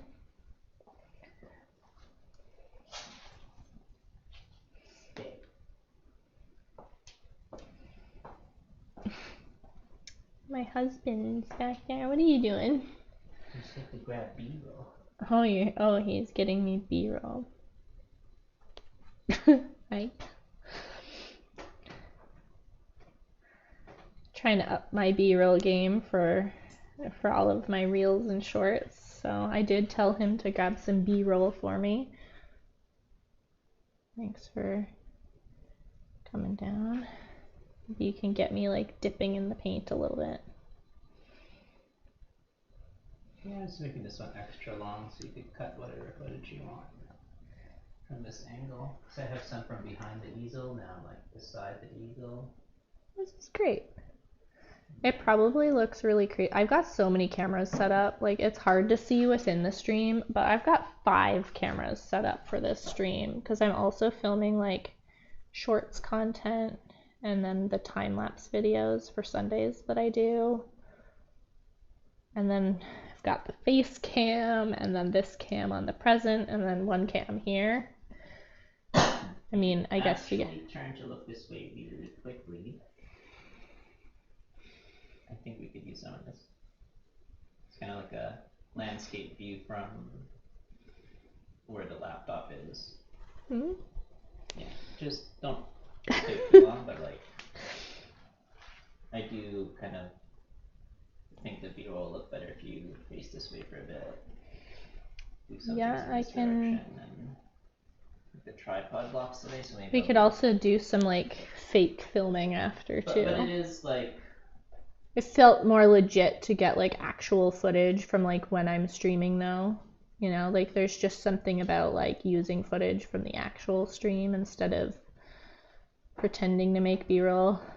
I was like doing that the other day and like it's funny because like I got up at like 3 a.m. and I was like painting and then I like filmed the B-roll after, but like it was already bright out and I'm like, it just like, it definitely looks better and like tells a better story when I can do the B-roll like while I'm doing the painting.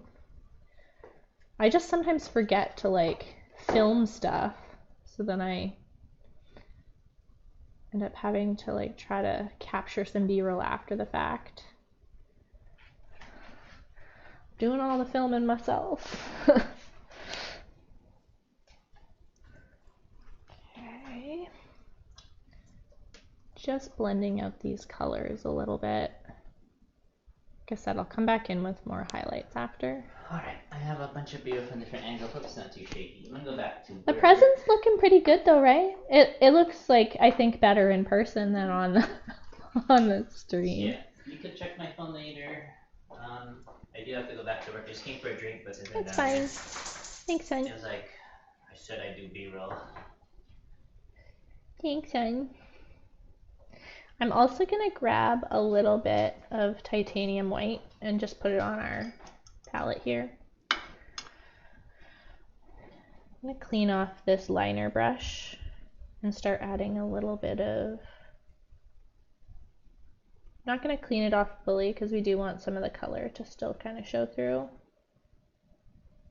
But grab a little bit of that. Titanium white I feel like is really sticky, so you kind of do have to add medium to it. It doesn't glide as nicely as some of the other colors. But if you add too much medium, then it like is a little bit too transparent and won't glop on as nicely, so just kind of have to play around and try out different things based on like the type of paint you got. Like, because I use Gamblin, but every company uses like different mediums to mix the pigments in. Gamblin just uses linseed oil in theirs, and so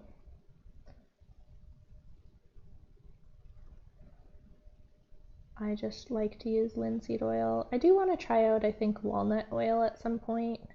Just been using linseed oil. I've heard good things about walnut oil. Heard that over time, like walnut oil, like doesn't yellow as much as like linseed oil does, so might be worth trying out. Though I buy like refined linseed oil, so it shouldn't yellow as much anyway. Trying to add like little lines in it. I don't know if I like the lines yet. I think I like it though. It's a little texture. Okay, went a little too crazy with some of the lines there though, so blend them into the shadows a bit.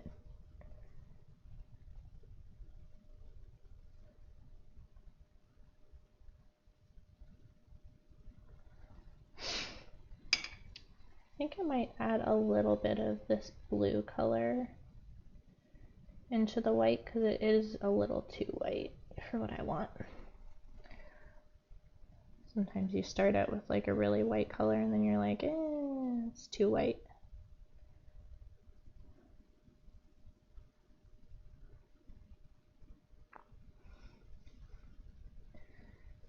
And then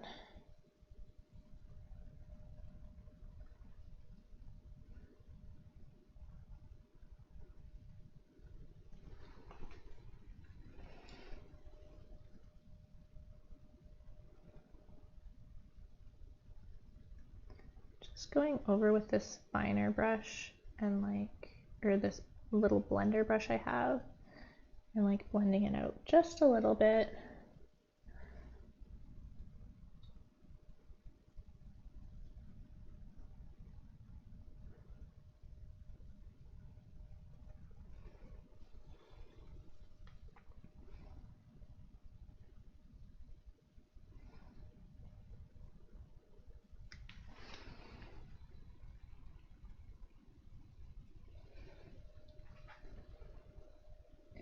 Kind of achieving the fuzziness on the box. Yeah, I think it worked out pretty good. The fuzziness in the box worked out pretty good.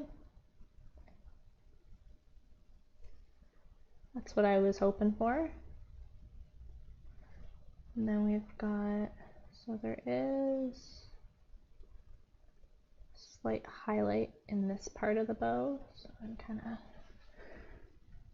just adding these, doing a mix and like making this like light blue even lighter.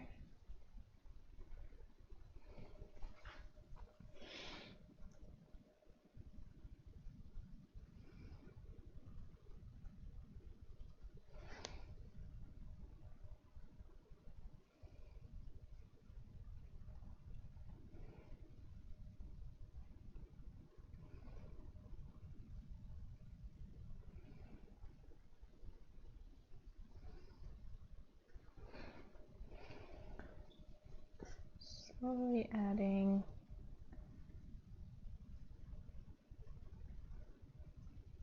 some of the lines into that area.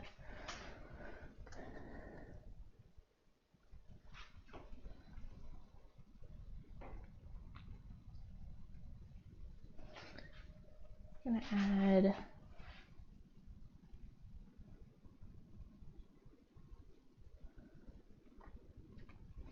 the background also shouldn't take us too long to paint too, because I'm gonna keep kind of more like solid colors in the background.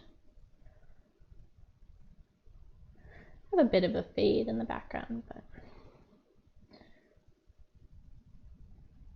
the present is the main focus, right? Want the most detail in the present, and then we're gonna kind of have like a very fuzzy kind of like faded thing in the background.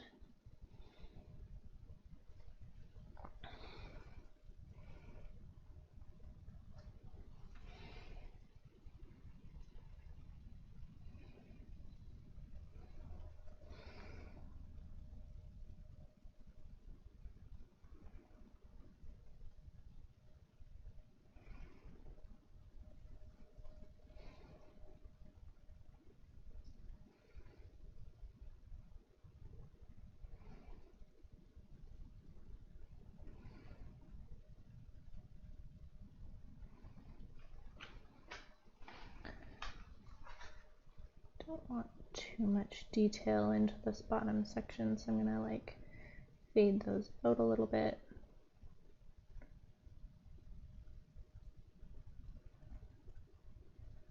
I'm gonna actually come back in with this darker purple color. I noticed that the shadow probably should be a little bit darker in this area specifically,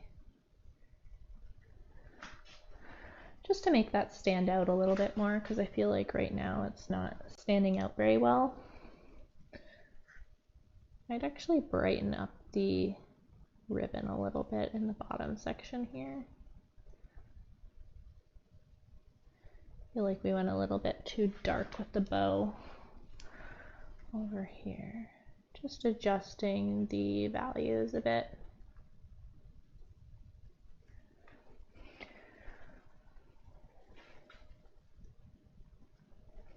Trying to add that texture that my husband said he wanted in it. Got some on my hand.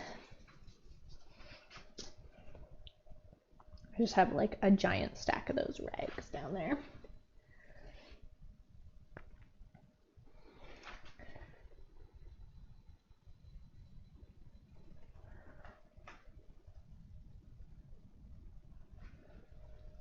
Okay, we're gonna try to make these parts kind of brighter.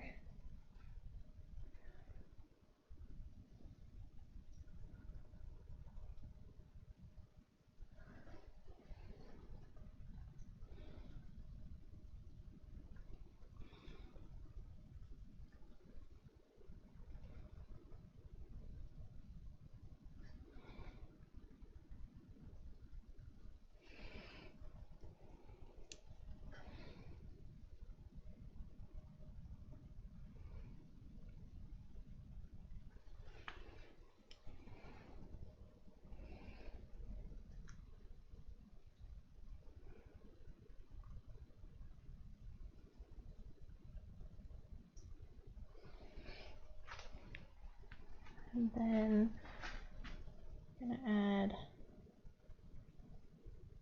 might even go back in with some of the darker colors in that top section after we do the white highlights.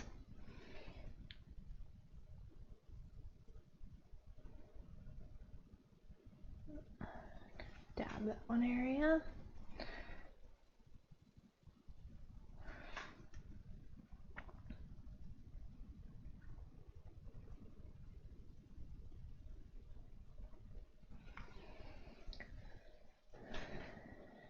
And then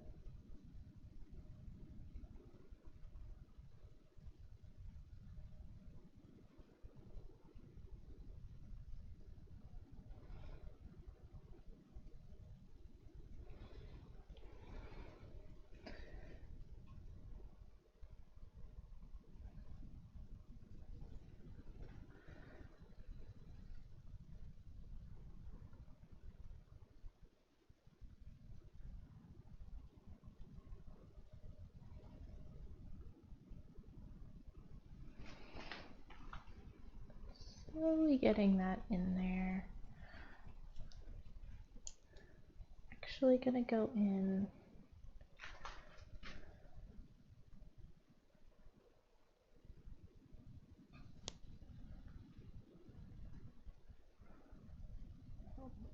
there.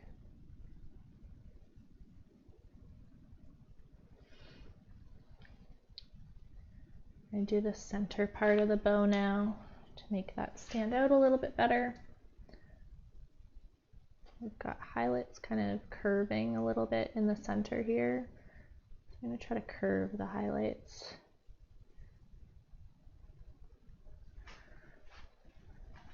Just so that center section stands out a bit. I'm going to blend it out.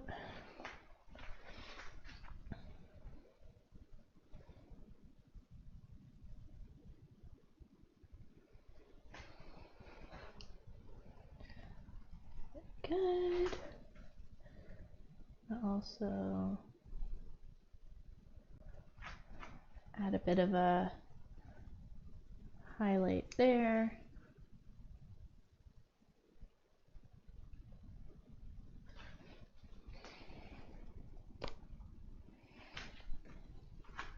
Gift looks pretty good. I'm gonna take my even finer line brush and I'm gonna add back in some of these darker like blue colors. So this one is a 20/01. Add in these darker colors. I think if I add this between the white, those lines will become a little bit easier to see. And then the ribbon will have a bit more texture.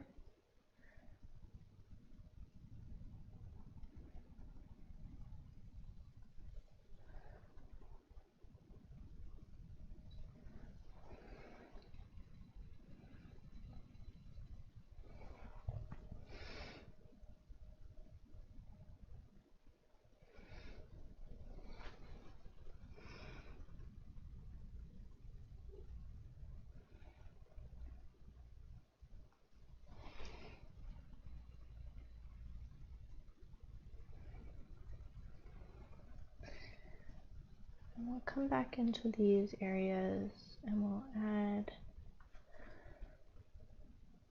more depth to this area here.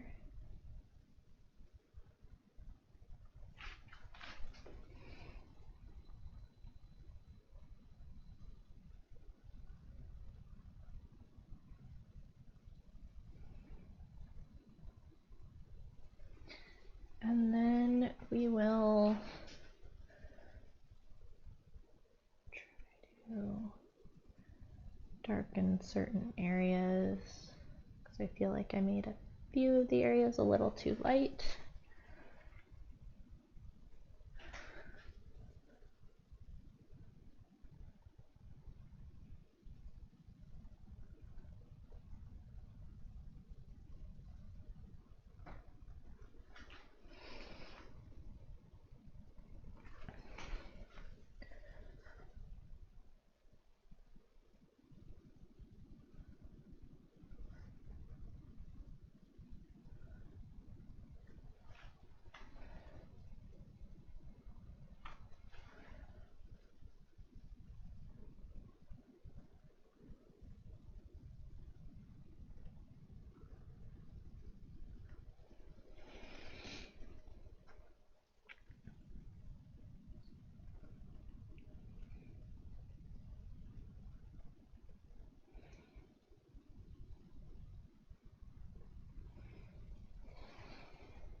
deepen up the edges a little bit.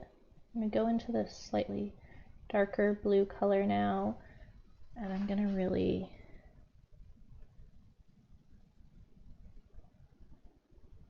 make this area a little bit darker.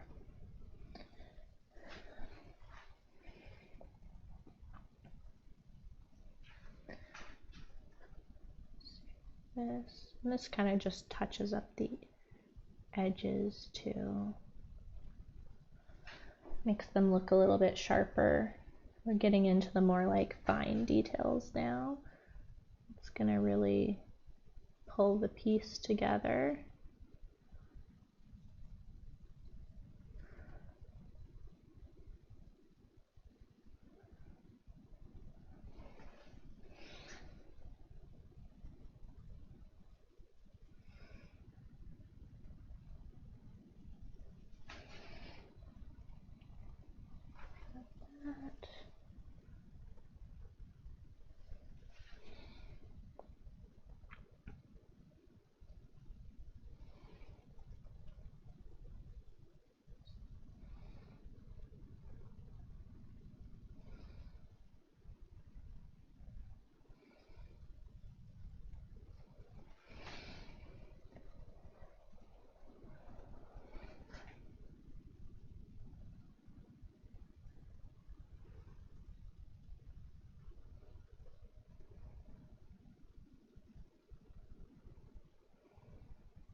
Looking pretty good now.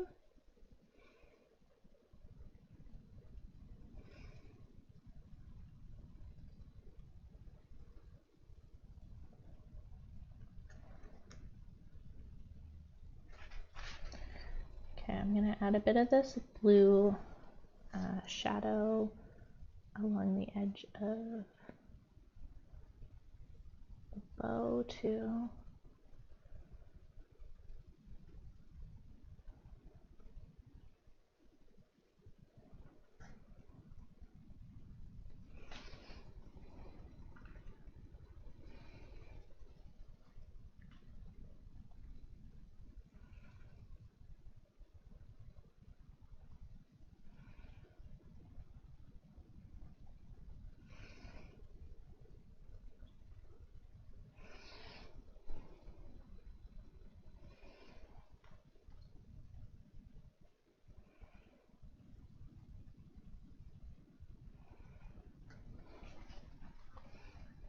I'm going to do that in the darker section too. I might actually go into this darker purple color now.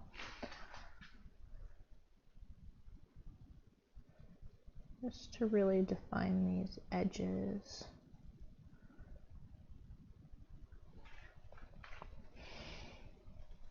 We're going to go down to the bottom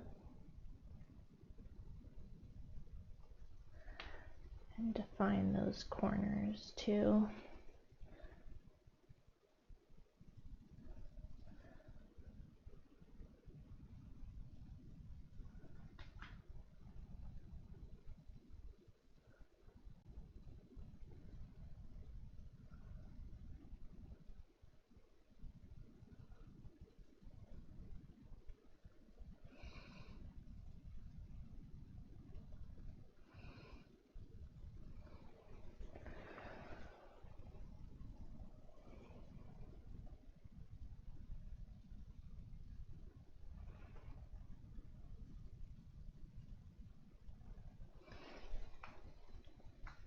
Grab this brush.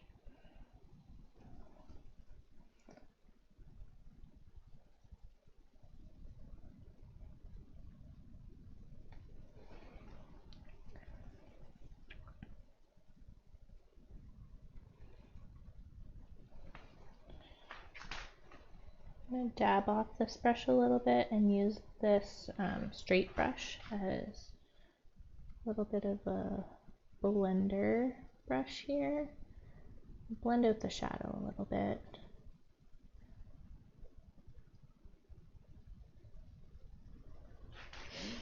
Blend out the shadow on this section as well,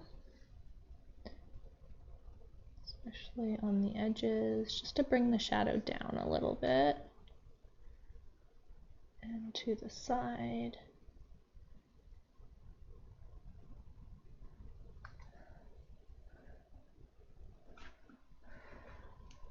And then we're also going to bring some of this purple shadow up into the top section of the box.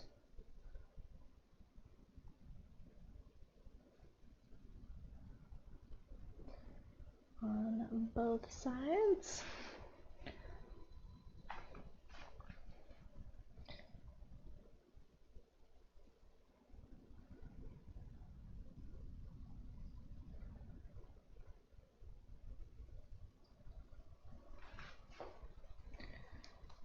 And I'm going to blend this out a bit with my dry brush.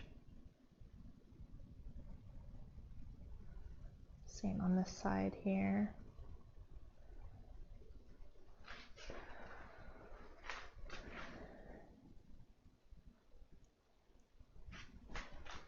I brought that one out a little much, so I'm going to grab this again just for the box color. Brighten up that corner. Bring it out too far, since we're kind of using all similar blue colors along here, we can blend it back into a slightly lighter color if we need to, like if we brought the shadow out too far.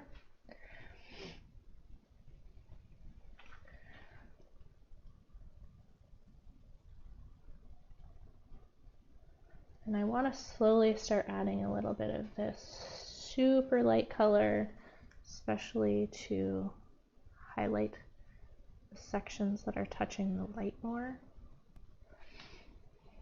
So we're going to go in with a little bit of this blue on the edges.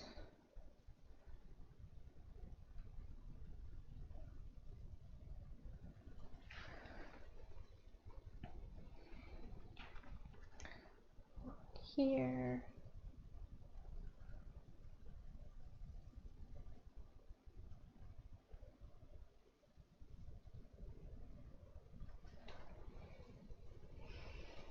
Okay, we're going to step back from the box a little bit. I do think we need to brighten maybe this side up a bit more. I'm going to add a bit of white into this section too. The whitish blue.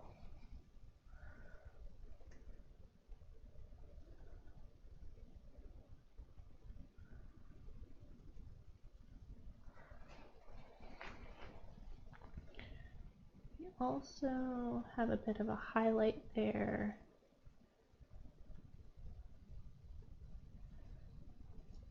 So that, I noticed that there's a bit of a shadow on the edge of this, and it kind of like bends down with that. So I'm gonna go in with this darker blue color and just like create a shadow as well. Just a slight shadow. So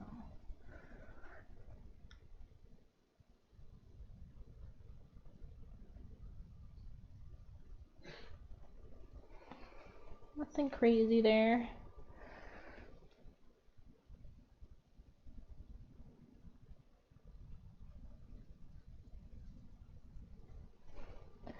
Just touching up the shadow with a little bit of the white color and then going back in to make it a little bit sharper. You can see like the tip here points out and then the shadow kind of curves around the box a bit. Okay. I'm gonna come back in with like this liner brush. I'm going to do more of this, more white. Use a little bit of the medium to make it thinner. I'm going to add some really bright highlights. Now be careful with the really bright highlights where you're adding them, because you don't want to add too much. But this part needs a little bit of a highlight. And then we've got this part here. And we're going to come in and put some of these down. I end up holding like all these brushes. Okay. I'm going to come in on this edge and we're going to add highlight along the edge of the box. And we're going to kind of curve it around the edge as well. A bit more medium.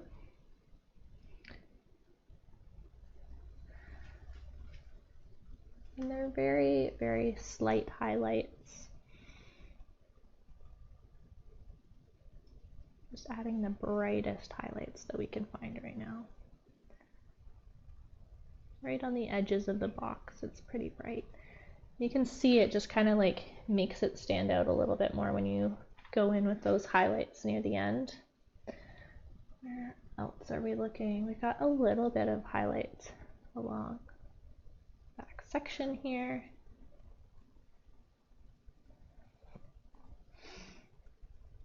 Definitely got some highlights here because the light is mostly coming from the front here.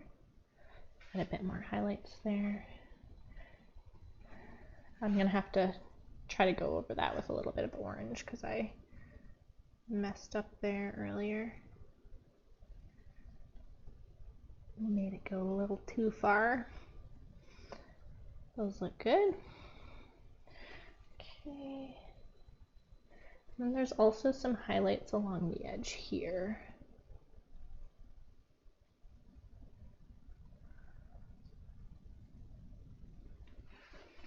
And just keep going back in and making sure you have enough highlight for each little section, so you just lightly dab it on so you can really see the highlight. There we go. I think we need a little bit of a highlight down here too, on the edge.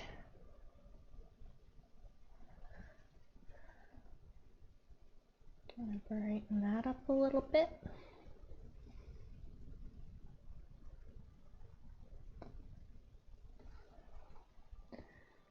There, that kind of like adds some really nice highlights. I'm gonna also add it along this section here.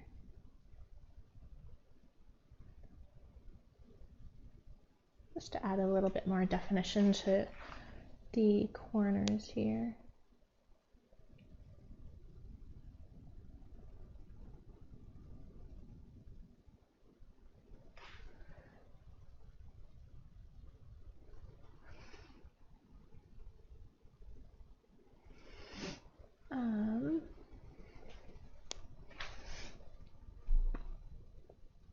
Let's see, do we need highlights anywhere else?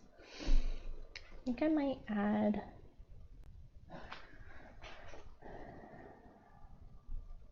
some more highlights on the bow. Very tiny ones. A bit on like the corner here. And then we've got a nice highlight in there.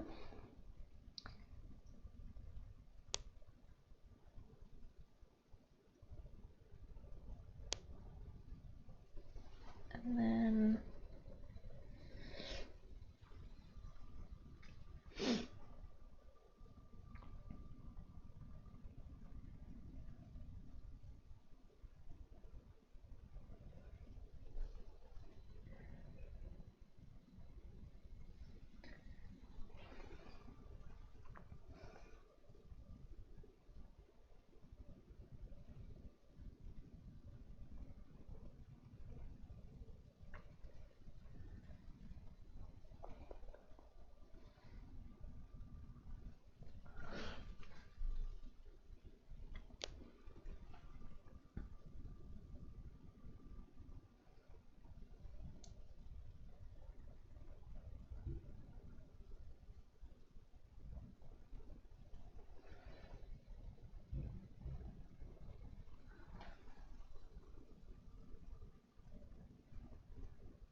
Okay, that's looking pretty good.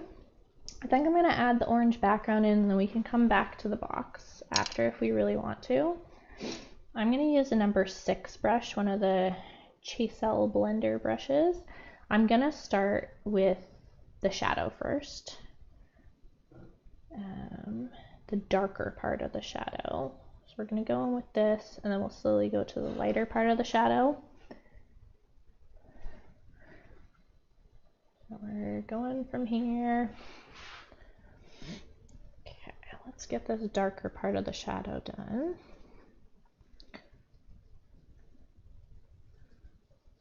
Now I'm doing it really thin layer so we can blend it out with our brush afterwards or add more if we need to. But I don't like to put it on too thick until I feel like I've got the right angles down and it's like sitting exactly where I want it.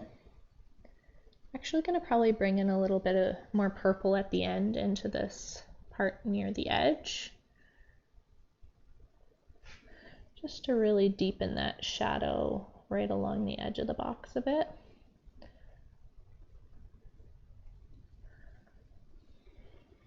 Kind of moving the shadow along the edge here. It looks like it's kind of, this is the darkest part, and then the shadow almost like bends here a little bit. So this is a lighter shadow over there.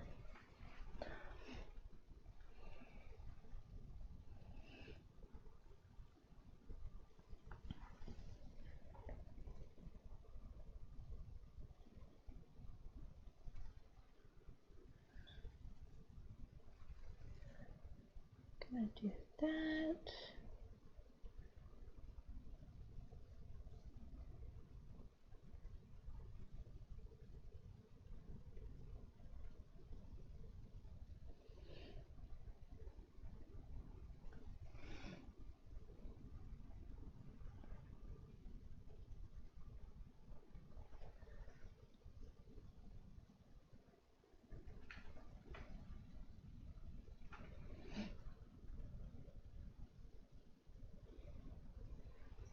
I'm gonna start dipping into this color now.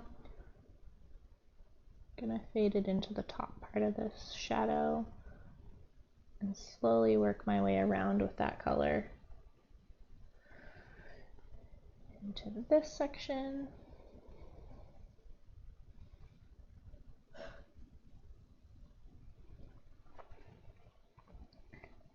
Gonna work a little bit of this color into it as well.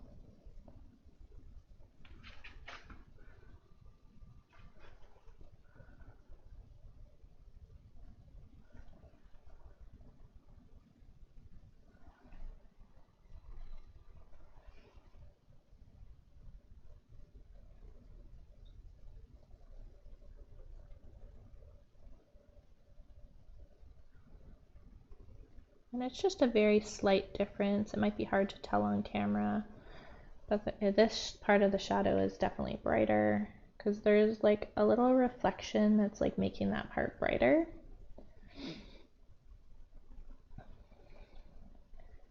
And then we're slowly going to use this lighter color to extend the shadow this way a bit.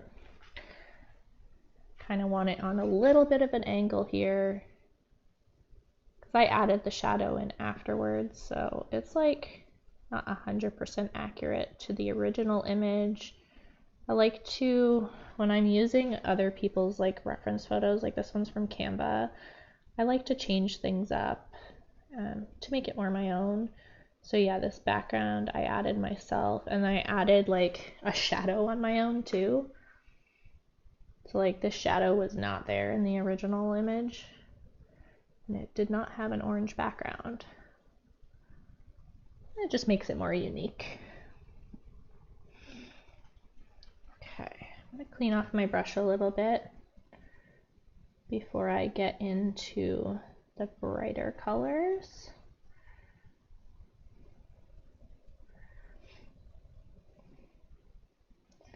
And like I said, you'll notice as we're adding the orange that the color of the present will actually change a little bit. Because when you surround things with not white, they just start to look different.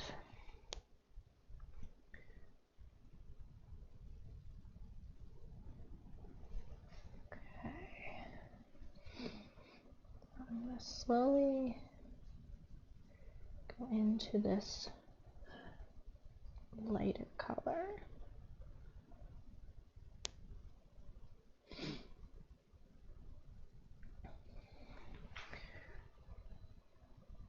For the most part, it's going to be a harsher shadow line, but I am going to blend it out a little bit at the end just to make this like a little fuzzier. And I want to kind of go from like this color to like a little bit lighter on this end over here.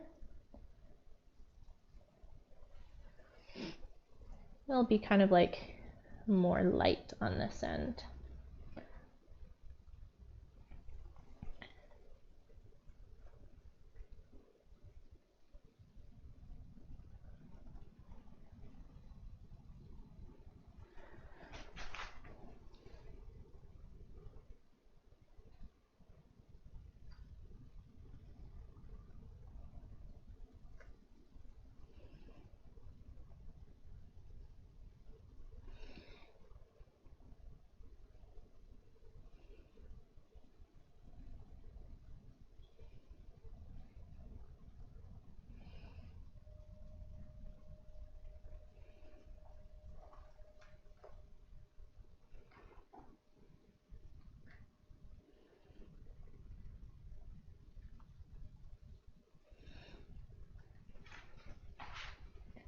I'm going to start doing hopefully like a pretty crisp line along the present area now too.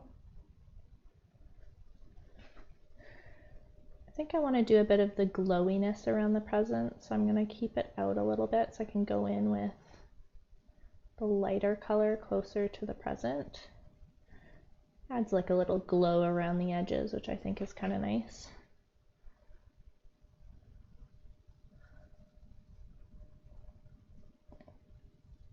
I'm going to carefully just kind of like leave a little bit of a space around there so we can go in with the lighter orange after.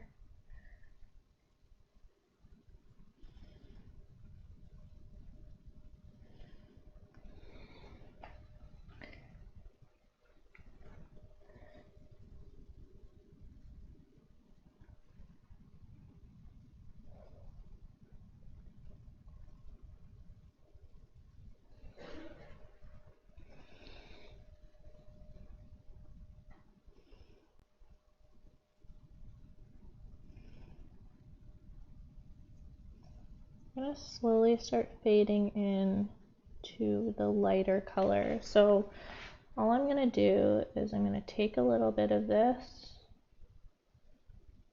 I'm just going to dip it in this color, and we're just going to keep transitioning with this as we move over to the side. I want a very gradual transition.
And we'll have to go in with like a detail brush to get in between the present a little bit.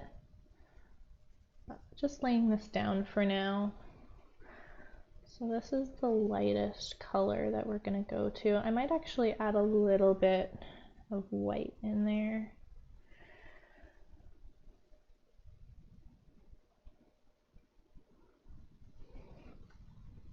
Go in with a little bit more white in this section, just to get that nice gradient. Not gradient, but transition.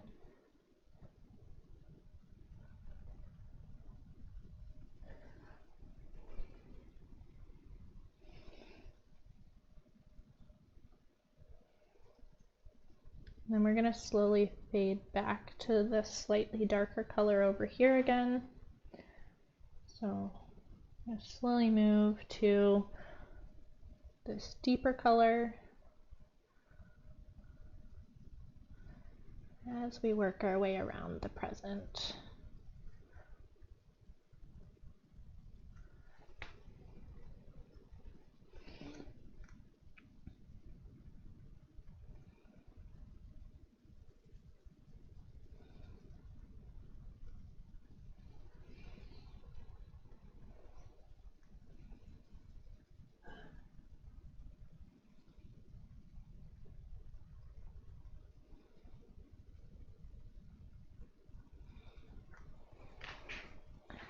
What I think I might do is clean off a bit of the white on my brush. Because as I get closer to the shadow, I want it to be this darker color again.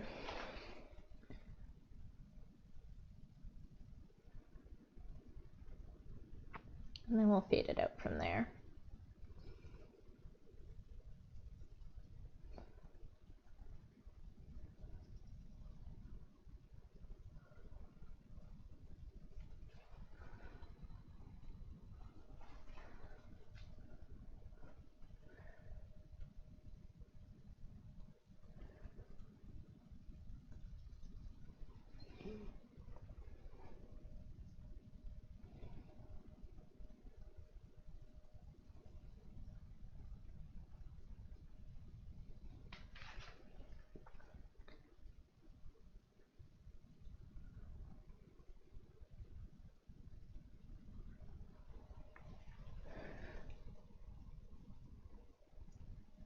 I'm going to go in now with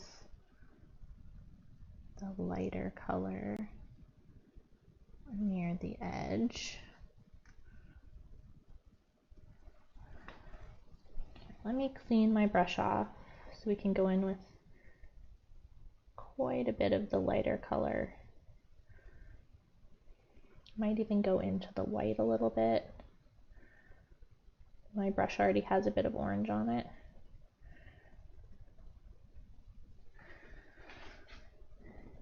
And we'll get some of that glowiness. I wasn't sure if I was going to add the glow, but I think it'll look really nice just to blend it out. And so we're kind of blending it out with the outer color a little bit as I go along.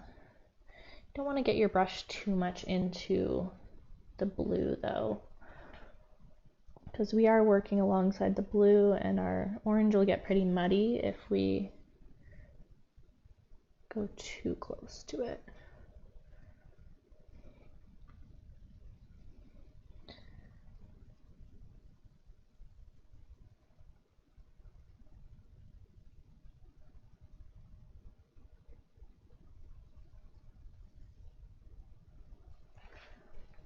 There.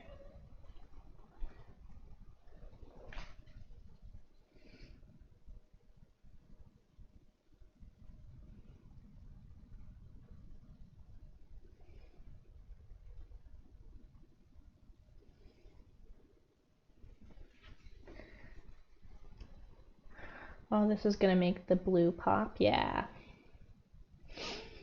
Yeah, the orange is making it pop a lot more. It looks so different on here. On the camera, I'm like looking at it now. It looks very blue compared to the reference photo, but like here, it looks more turquoise. It's almost like the camera isn't like picking up like the yellow tones. It's like subtracting a lot of the yellow.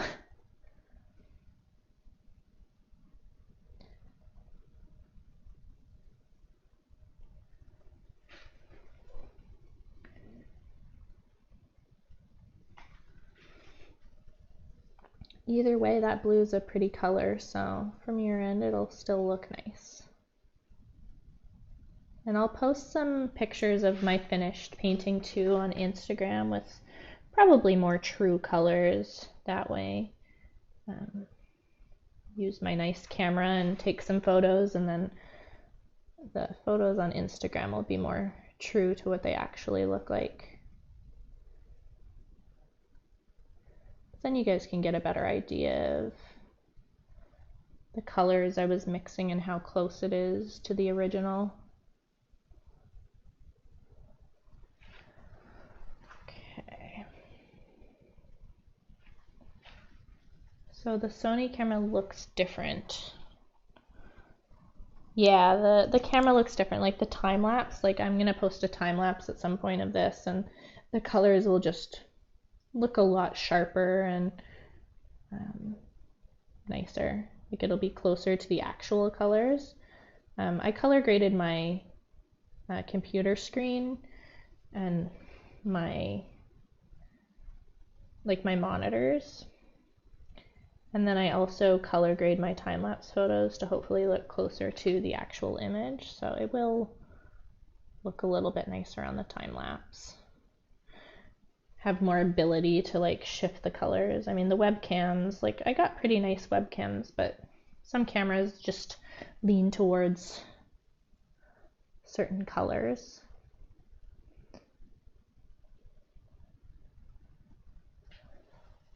That's why you color grade stuff later, right? Yeah, exactly.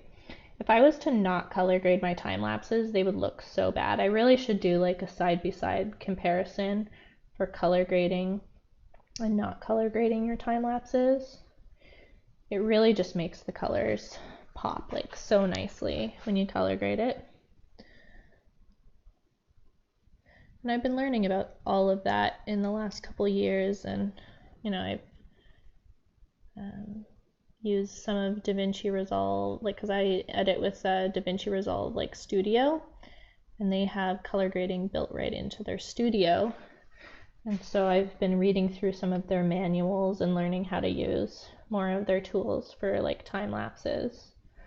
So if you follow me on Instagram, I post on my stories and stuff when I'm like color grading and converting files for the time lapse videos I post on YouTube. Gives you just like an inside look at what I'm up to. Like there's a lot of work that goes behind the scenes into those time lapses. Like when I first started, I didn't realize how intense time lapses would be to edit and to actually film. You know, the ones on your phone are just a lot easier to use, like the hyperlapse feature, but it really isn't the same as doing like a properly color graded filmed time lapse on a professional camera. I find like you can just tell the difference. So I really learned how to do it in the last couple of years, and you know, bought the lighting and stuff for it, and I've slowly gotten better over time. So I feel like now I'm like pretty impressed with my time-lapse skills compared to 2 years ago when I started. I think my video editing's slowly getting better. That's why I started like posting and stuff, because I really wanted to improve on my video editing and just everything in general when it comes to like content creation and editing. So I feel like I'm finally starting to get the hang of all these things, and it just takes a lot of practice, a lot of research, a lot of practice, and then you slowly get better at it. But I've just had to, like, I've been posting pretty much time-lapse videos every single week for the last couple of years, and that has helped me get better at it.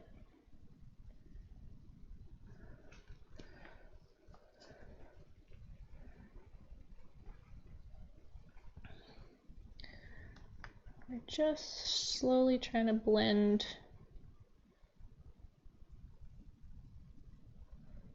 this out a little bit. Try not to get the other color in here too much.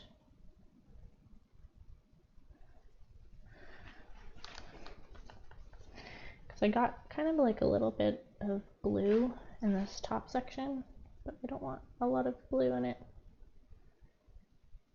Trying to erase the blue.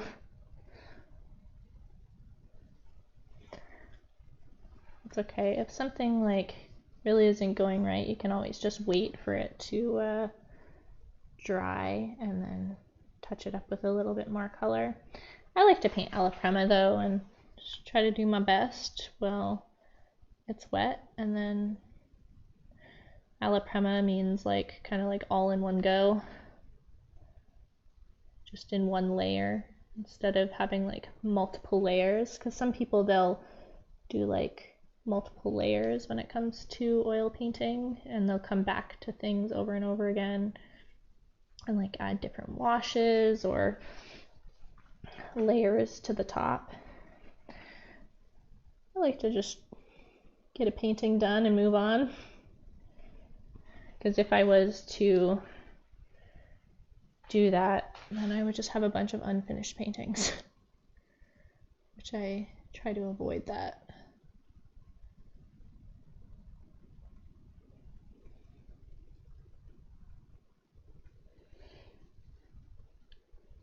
All I'm doing is like blending out the sides, which I think is looking pretty good.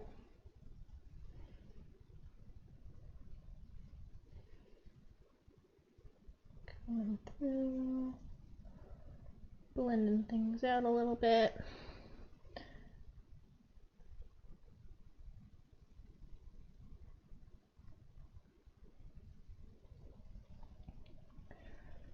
And then I'm going to come in with, I have like this little brush here. It's like a little blendy brush. I'm going to dip a little bit into the darker color. Dip it into like maybe more of this color here, this color number 2 in the section, just to get a little bit. And then I'm going to like blend that out a bit.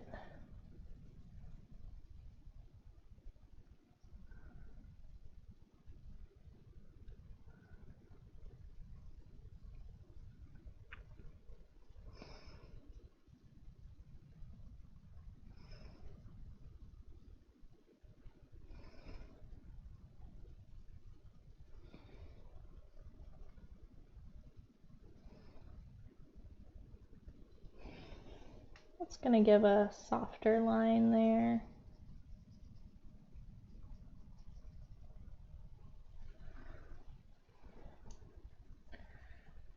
Gonna almost come back in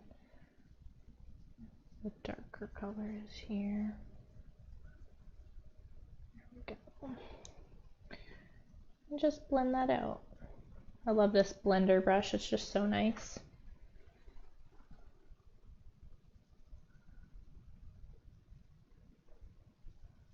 Coming back into the present a bit, just to blend that out.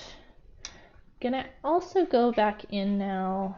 I think I like the line on this. Don't want it as rough as the reference photo. I kind of decided I wanted like more of a calmer shadow. Actually, I think I want to light or darken that a little bit. A bit more orange. I don't like how bright I made that.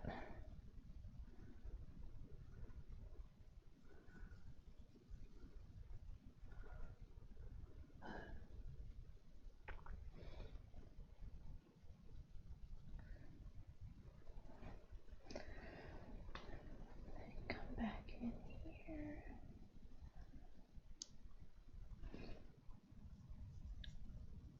Bring some of this one. This is going to be a more rough shadow.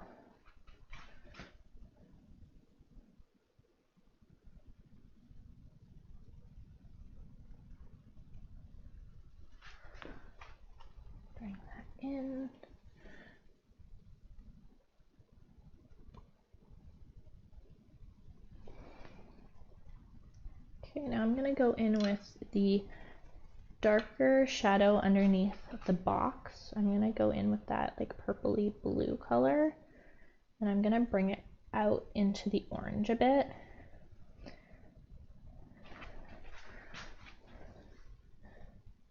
Especially on this side, I just want it to be like a deeper shadow underneath the box here. And there's a bit of a shadow here too, just right underneath the box. Just pulling it out a little bit into the shadow, almost kind of like blending it right in a little bit.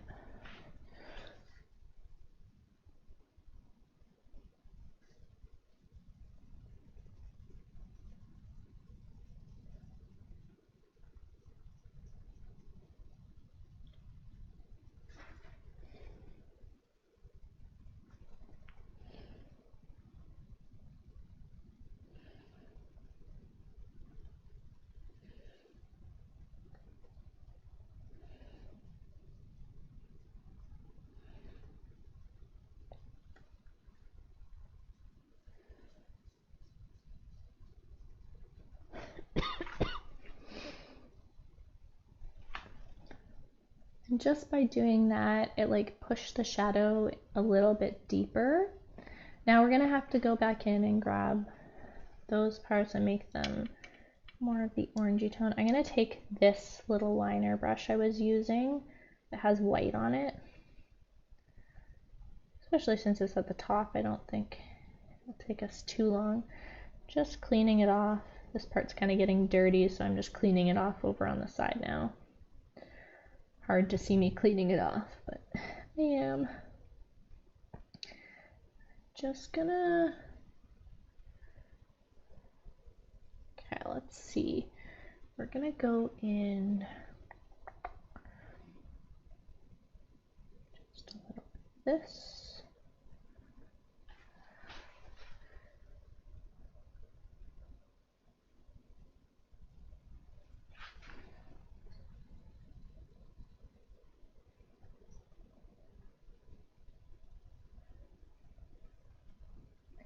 Mix a little bit of those colors because it is in the lighter sections of the orange.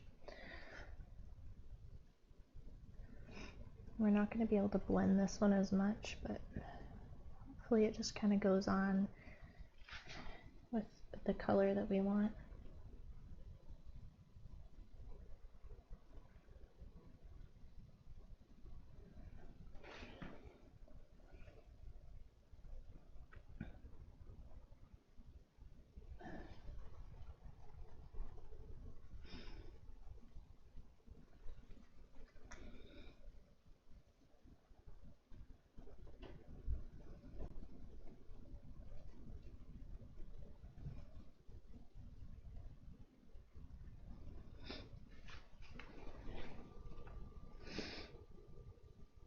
And then I'm gonna also bring the shadow or the orange into this area just a little bit.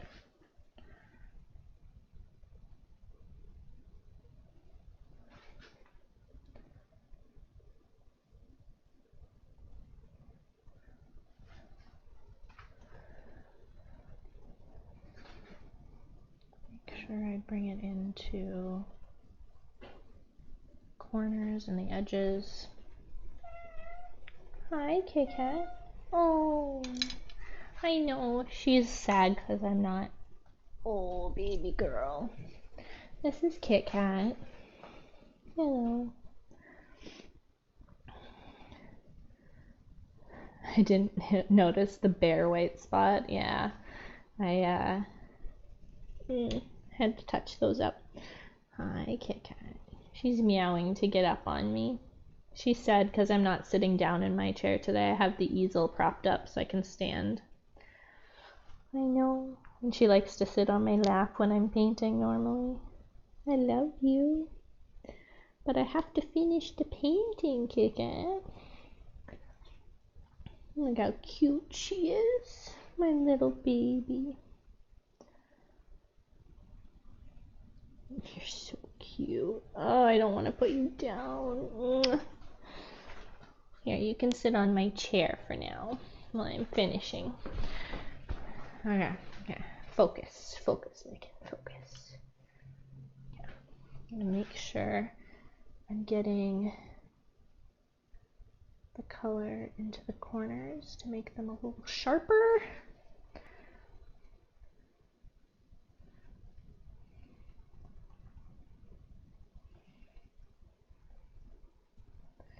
I will cuddle you after, Kit Kat. I love you.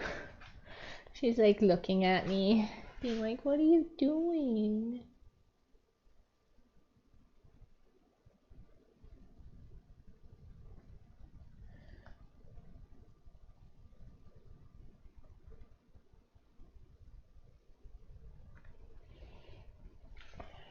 Kind of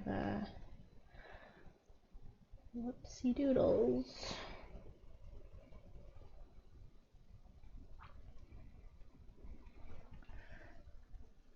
Brought that in a little too much.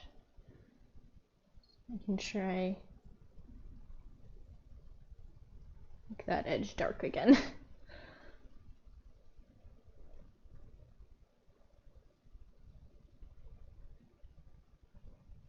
And make that corner there. There we go. I was able to fix that. Gonna wrap up my work and have lunch soon. Yeah, we should eat lunch when I'm done.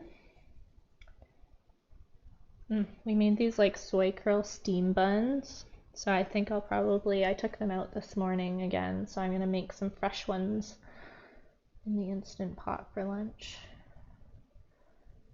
You'll have to let me know down in the comments if you like steam buns.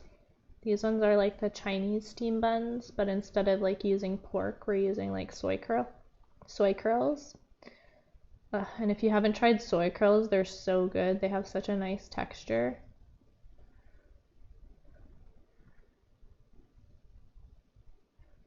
I just love using soy curls in all of our stuff. I don't eat meat, so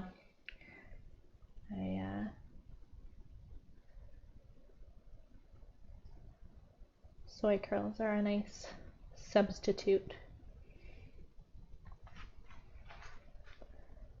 Oh, yeah. So now I'm just excited for lunch. I'm thinking about lunch. Thanks a lot, honey. But I guess we're almost done anyway.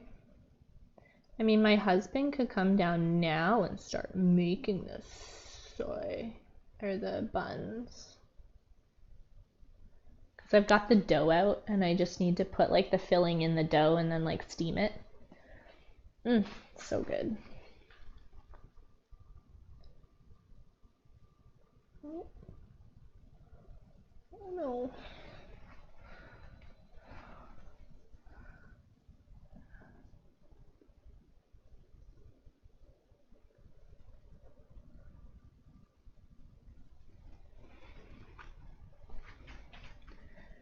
Touch up a little bit of the shadows here.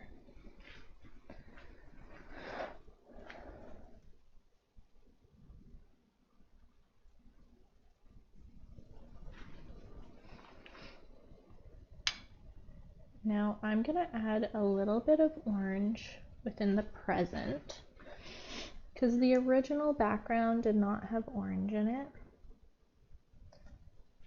So I'm gonna add some orangey tints in order to, at least in like the highlights and stuff, just to make it look more legit. So I'm just adding little bits of orange to the highlights to make it look like the background kind of fits with the reference image. Because the reflections will have a little bit of that orange in them.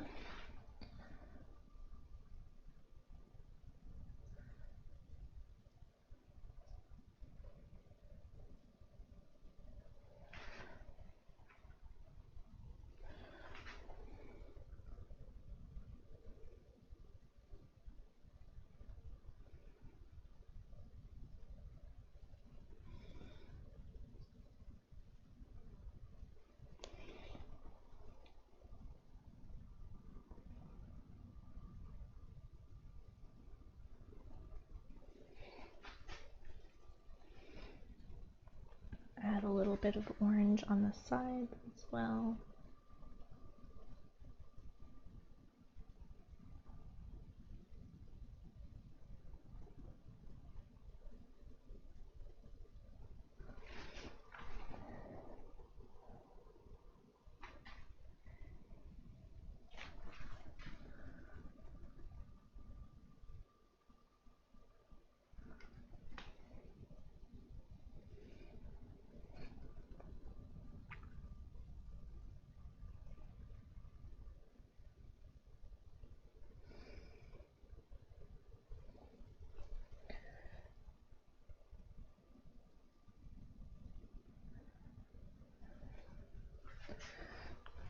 Honestly, I'm liking how that turned out. I think I'm gonna I think I should probably stop there before I put too many lines on there, but I think it looks pretty good.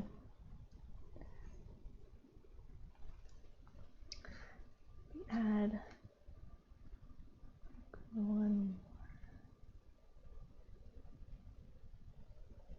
one more little line there, and I think that's finished. What do you guys think? I think that's pretty good. Okay, well, I have a little finishing thank you scene because I'm so glad that you guys, oh, the sun's like coming in the window now. Didn't even realize that. I guess good time to stop then, right? So thank you guys for all joining the paint stream, the mini paint challenge today. I've got the how to join on the side again, but you can follow me on Instagram and Facebook, so you can tag me if you decide to try out the reference. Make sure you tag me so I can come and see your stuff. I would love to see what you create, and I'm excited to do more of these because it's so fun to do these together. I've had a few people do some of the references already, and it's so nice when you guys send them to me, and then I can see your little versions too, and we can all kind of gather as a community and enjoy painting together. So I'm glad that you're here, and if you are watching this back as a VOD, because I'll keep them up on my YouTube channel so you can watch them back again whenever you want. But yeah, I'm so glad that you guys came to hang out with me today, and there is made these little Instagram. I'm just having fun with graphics over here. But yeah, Instagram, YouTube, Facebook, they're kind of my main platforms. I do have a TikTok too, but I don't use it very often. Instagram and Facebook is the way to get a hold of me if you need me. But I will see you next week at the same time, 10 a.m. PST every single Wednesday, and I will post the reference photo ahead of time on my website, and I'll see you next week. So I hope you guys enjoyed it, and yeah.